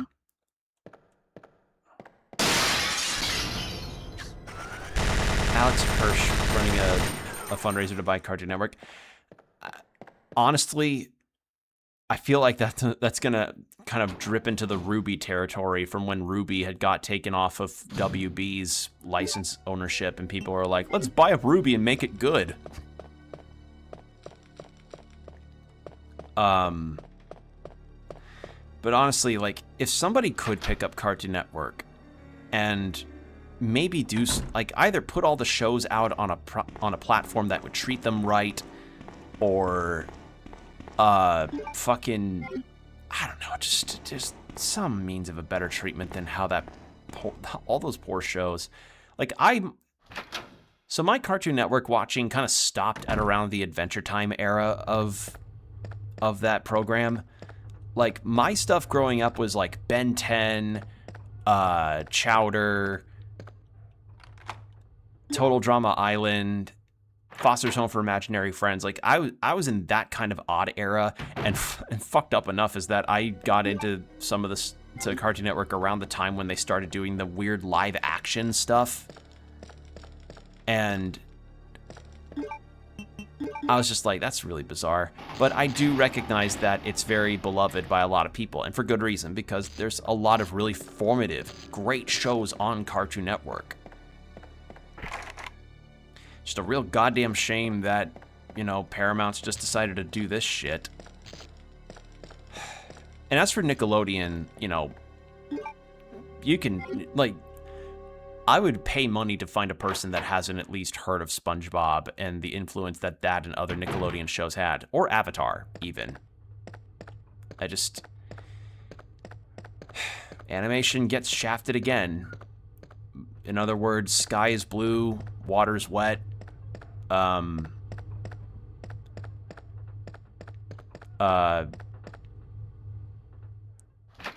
mail is invasive, and the Choco Taco is one of the greatest tragedies of the modern era. That's, like, it's just not shocking to hear. Just pisses me off that this is the kind of thing that happens to a lot of the people involved in those shows and the great things that they did. Which is why I, at the very least, do like whenever things like Glitch Productions comes along and tries to, you know, reinvigorate, or tries to, like, do stuff in animation that lets people spread their creative visions out. Like, Rubber Ross finally got to make his show. You know, he finally got to do the pilot for a show he's been working on for so long. Knights of Guinevere was fucking awesome. I literally scroll through Blue Sky and I see Digital Circus being discussed a lot. Like, discussions around it and fan art. Granted, I haven't seen Digital Circus past episode 3, but I hear it's, like, it gets really, really good at points. I hear it gets really, really good later.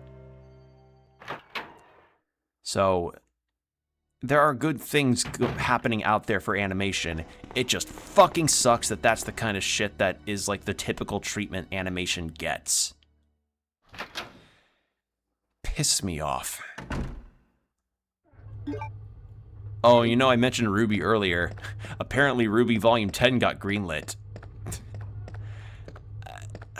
Man, that show, like, I spent a lot of my high school years really liking that show, but then I started huffing the copium when Volume 5 hit, and then I was like, oh god, when Volume 8, like, my last volume I saw of it was Volume 8. I stuck around for a while on that show, but I just decided to give up on that. And then, Jesus, like, 2019 happened, and it felt like there were just horrible controversies happening around Rooster Teeth every goddamn 5 minutes. Like, genuinely some shit that you could not make up that kept happening. And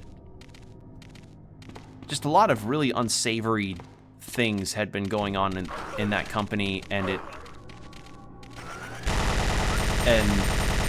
makes me just kind of, like, I'm glad of the times that I had with it because I met some cool people, but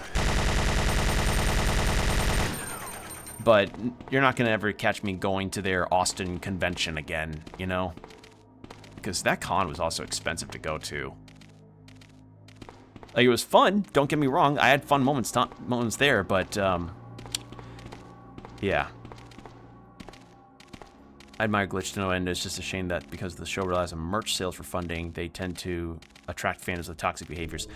Yeah, that was that was a thing that I saw regarding the creator of Digital Circus and how she, I think she, right? She, they, I think she, how she had essentially, like, quit being around the fan base on the internet because of how invasive and toxic they were being towards her. And she, they, I believe, okay. how they essentially were being treated really poorly by people that were theorizing around notions that were not really intended to be the focus. I mean, it's as I say, a piece of media's own worst enemy can and has been its own fan base. Like, as I said, I was a Ruby fan. I know that pretty goddamn strongly, that a fan base can be a very bad deterrent for a lot of people. That scared the shit out of me. Hi, gamer. I'm talking about horrible fan bases, and we're playing one of the extra modes in Resident Evil 2 Classic because we just beat the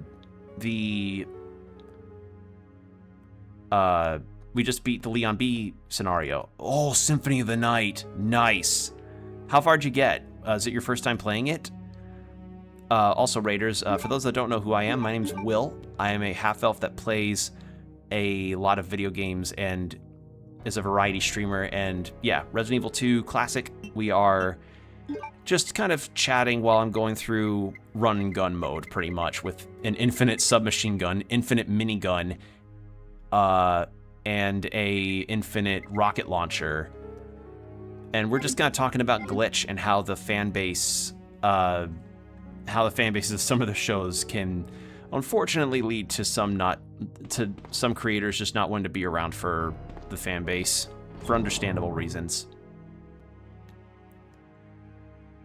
Hollow Knight and Deltarune. Yeah, Hollow Knight and Deltarune in particular. Like, I said this before. I don't think I would ever consider myself wanting to play Deltarune or Undertale on stream, ever. Because I've heard the fan bases of those games can get particularly vitriolic. You know, pull up the time where Markiplier had to full-on stop his No Mercy run. Because people were getting pissed at him for it, you know? So, yeah, I just... Vocal minority, but yeesh, got Steven Universe fandom vibes all over again. Yeah. Hollow Knight, though, Hollow Knight's problem is related probably more to the gameplay, aspect of a bad community, where it's like the backseater problem, you know? Because, like, the Souls games kind of have that problem, too. Or, what's worse is that sometimes there'll be people that go through, like, Dark Souls 2 and then experience really bad hackers that invade them out of nowhere. Or people that only really join in on streamers to just fight them in multiplayer because they want to be stream snipers.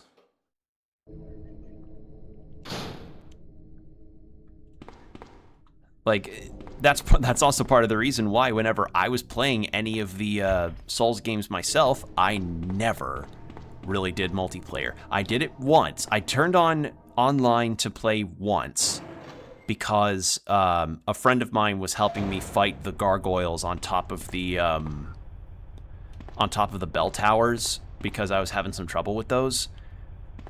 But every other boss in the game, I either used an NPC summon or I fought them by myself. And honestly, I think I did pretty nicely. I beat Calamite first try.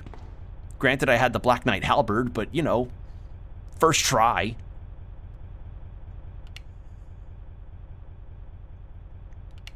But yeah, it usually is a very vocal minority of a fan base that makes the enjoyment process really, really shitty for everybody else. And I hate that that's even a thing that has to be handled. Like, it's maddening. Honest to God. Because, like, a community should be the kind of thing that uplifts and, you know, encourages people to try something out, you know? Like, that's my first time and I just finished it. Seems like it's similar to Harmony of Dissonance, where a close friend turned evil and we had to strike them down and prevent the return of Dracula.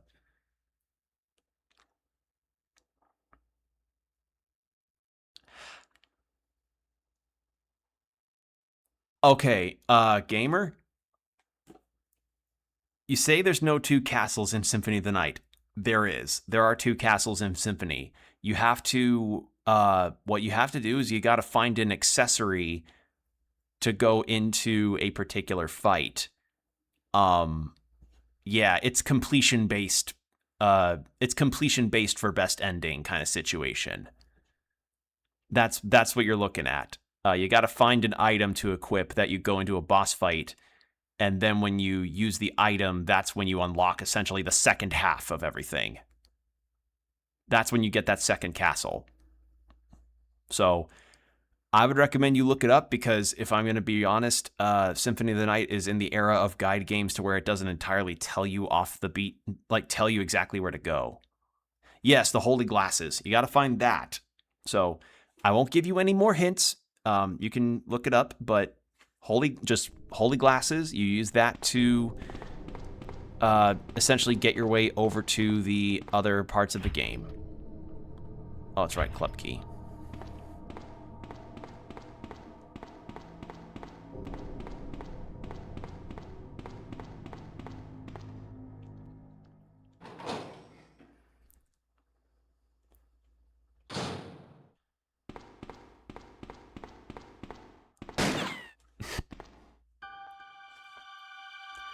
Oh, so you're saying I'll have to complete the entire bestiary?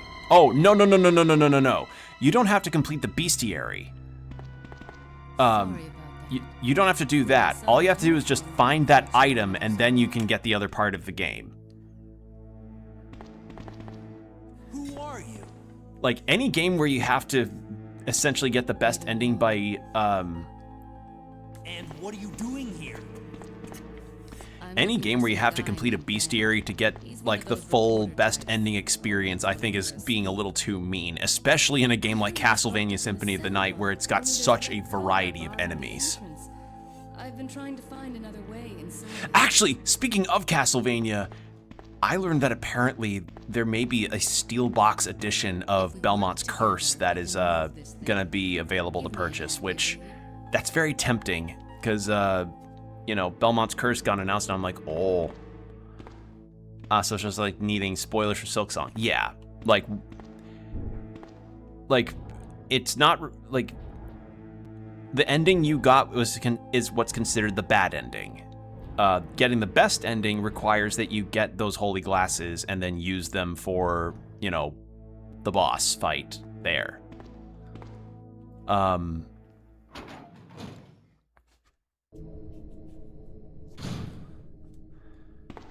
Ada, wait! Trying to remember what else. Oh, actually, I can think of an exact example of a game that had a completion requirement to get the best ending that, boy, in retrospect, I did not really like. Sea of Stars. As much as I really like the gameplay of that game, as much as I think that game had a lot of cool ideas and characters, wow, I did not like having to find all those stupid ass shells just to get an item that let me get the best ending.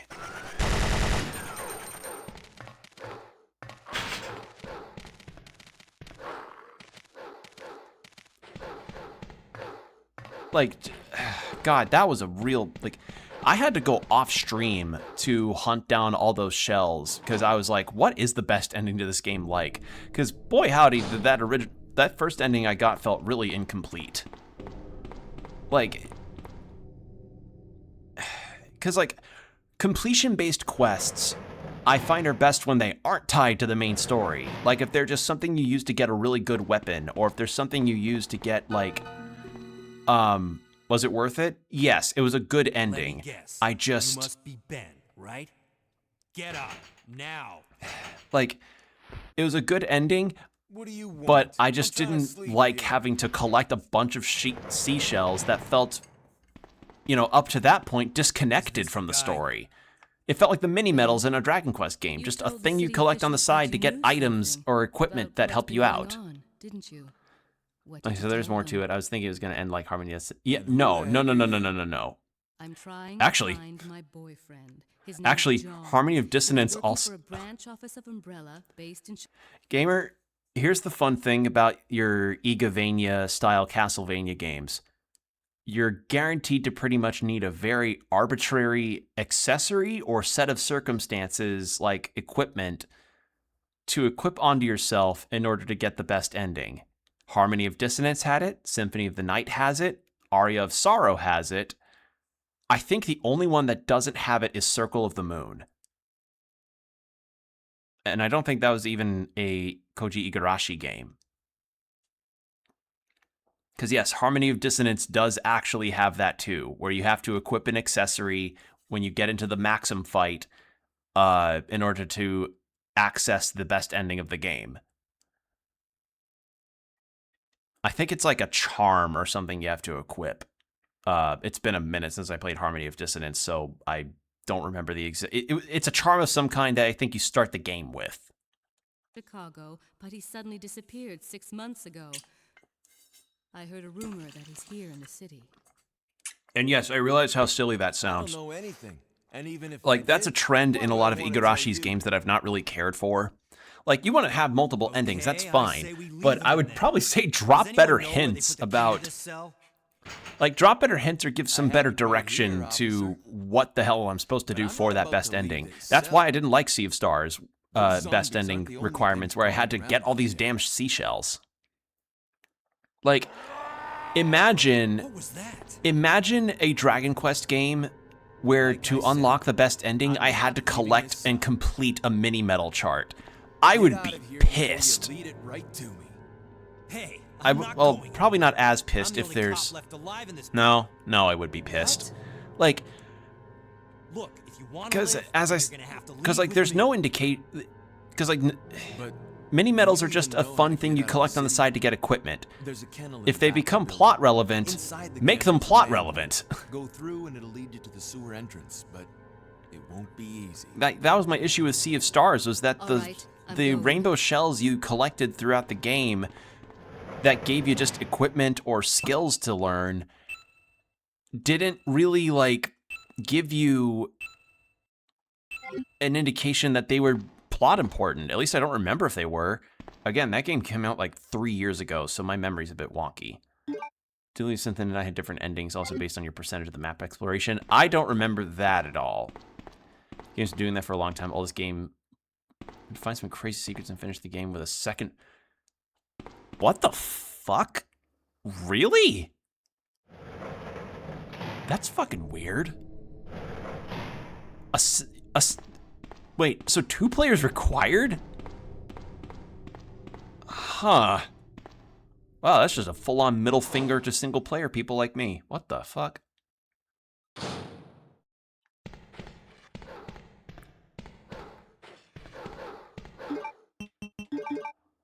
Alright.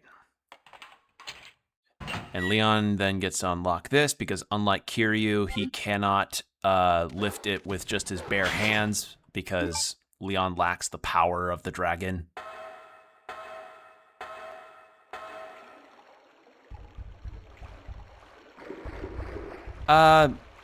Maybe not presently.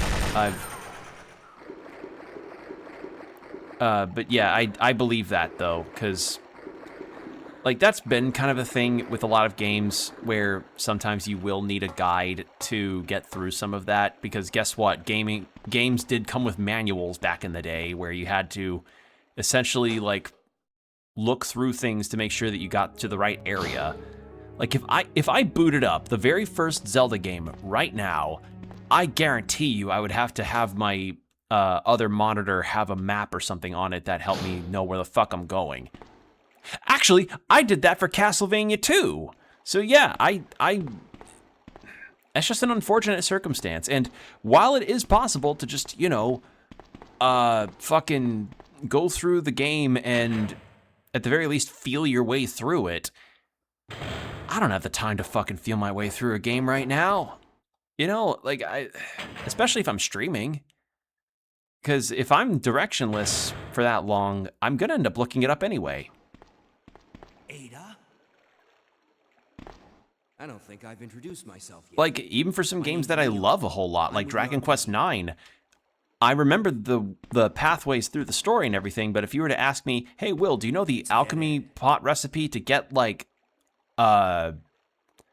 to get like a falcon blade or something in Dragon Quest 9, I would look at you, first off, I'd go like, what the fuck are you doing in my apartment? Then I'd say no. Like, like I just, yeah, don't be ashamed to ever look up a guide on that kind of thing. So brass tacks is Holy Glasses, Symphony of the Night, that's what you're looking at. As far as like what you're supposed to do in Symphony to get the best ending, or at the very least a better ending than what you got. I think there's done big changes except between bad and standard endings, but the best is a little extra character. See, that's the other thing. So, have y'all ever played a game where you found that like Y'all ever played a game where you found that the standard, like one of the endings, be it like standard versus best versus bad, end up being better? Like some of them end up being better than others.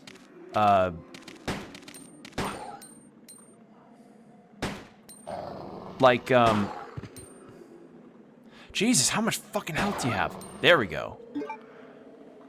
Like, the supposed best ending of the game doesn't feel like it has a better... It feels like it kind of doesn't fit as well as the, as like the supposed like neutral ending. Something like that. I encountered that kind of in Dragon Quest VIII. So, you know, Dragon Quest VIII on the PS2 had only one ending. And spoilers, in the ending of that game, you managed to uncurse the princess and the king of the game. And the princess is then set to marry like this truly weaselly little shit of a prince. Like, just an absolute fucking dillweed of a character. At least there is an ending for casual players. Yeah. For a guide, just, yeah. From God dang it, just finished them.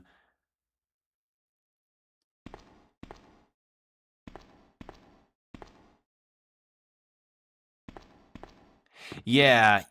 Like, at the very least, you're given an ending for all the stuff you go through, even if it's a bad one. I have a soft spot for that ending bit because I'm an Alucard fan, but it's not super important to the plot. Right. Anyway, Dragon Quest VIII. So, Princess is set to marry a Weasley little shit of a character, and, like, her father doesn't like it, nobody in the party members that you have like it, and they set to, like, rescue the princess from this marriage. Like, even the prince's dad doesn't like him because he's such an entitled little ass. And then, you know, the princess and the main character, who are definitely meant to be together, ride off in a horse carriage after we spirit her away and everything's happily ever after. Kind of just like a last hurrah from the party. Very nice ending. The 3DS version decides to have an odd alternate ending where the main player character marries one of the party members because she was really popular. If you know Jessica from Dragon Quest VIII, she's the other character you get to marry. And the end, I looked it up because I did not want to really get the arbitrary sets for that because it's 3DS exclusive. And I'm like, what happens with that? And it feels so deflating. Like, that's the word I would use to describe that whole sequence. Is just, it feels deflating versus the ending that I got when I played the 3DS version of Dragon Quest VIII. And we'll get to experience it again whenever I get the chance to play the PS2 version of Dragon Quest VIII, which I will do. I will play that on stream because I would love to do that. But yeah, like, that was an instance where I'm like, wow, the regular ending's way better than the secret one.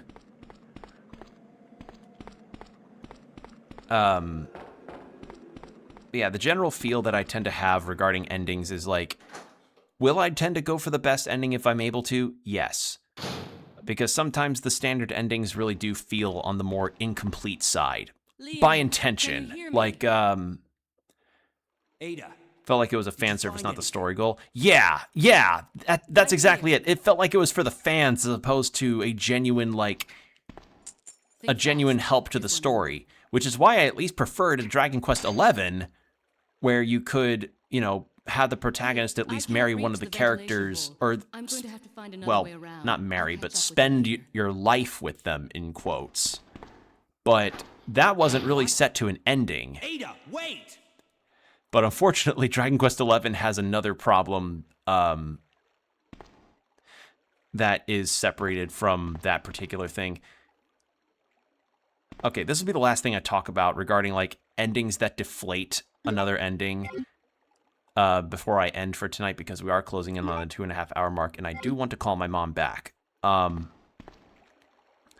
So, Dragon Quest XI. I adore that game. It's on my shelf. I have the PS4 original version and the Switch version of the Definitive Edition. Both, like, the Definitive Edition, I would say Dragon Quest XI is one of the best entry-level one of the best ways to experience that game. It is unfortunate, though, that its third act decides to deflate the really good character developments that happen in the second act of the game. So what I mean by that is this. In the second act of Dragon Quest XI, it is ushered in with the main big bad guy completely decimating parts of the world. Like, thousands dead kind of decimating. And this has a massive fallout for a lot of the characters, and one of those fallouts is that one of your party members dies. She's dead. And her sister is mourning her, and through a cutscene where she realizes her faults but wants to live on for her sister and to help, you know, rid the world of evil, of this evil force, she gains her sister's magic powers and essentially becomes like a super sage character. Like, she can use healing magic that's really good and attack magic that's really good. And it's a great sequence. So then you go through the rest of the act, you beat the big bad, and you get your big cutscene with everybody. And then you go into the third act, which consists of the main character going to the tree where you get your super cool sword, because your party member's like, we may beat the big bad, but I'm so sad that my sister's dead. You turn back time and then undo her death, as well as all of the other cool character moments that happened in the second act.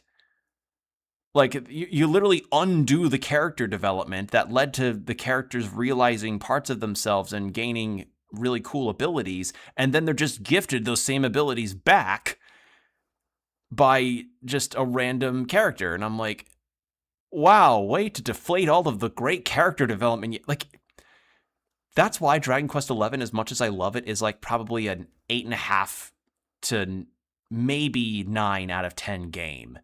Because it has great characters, it has really good story moments, and it just has like a great sense of exploration and feels so classic, but it just decides to unravel it all. Like,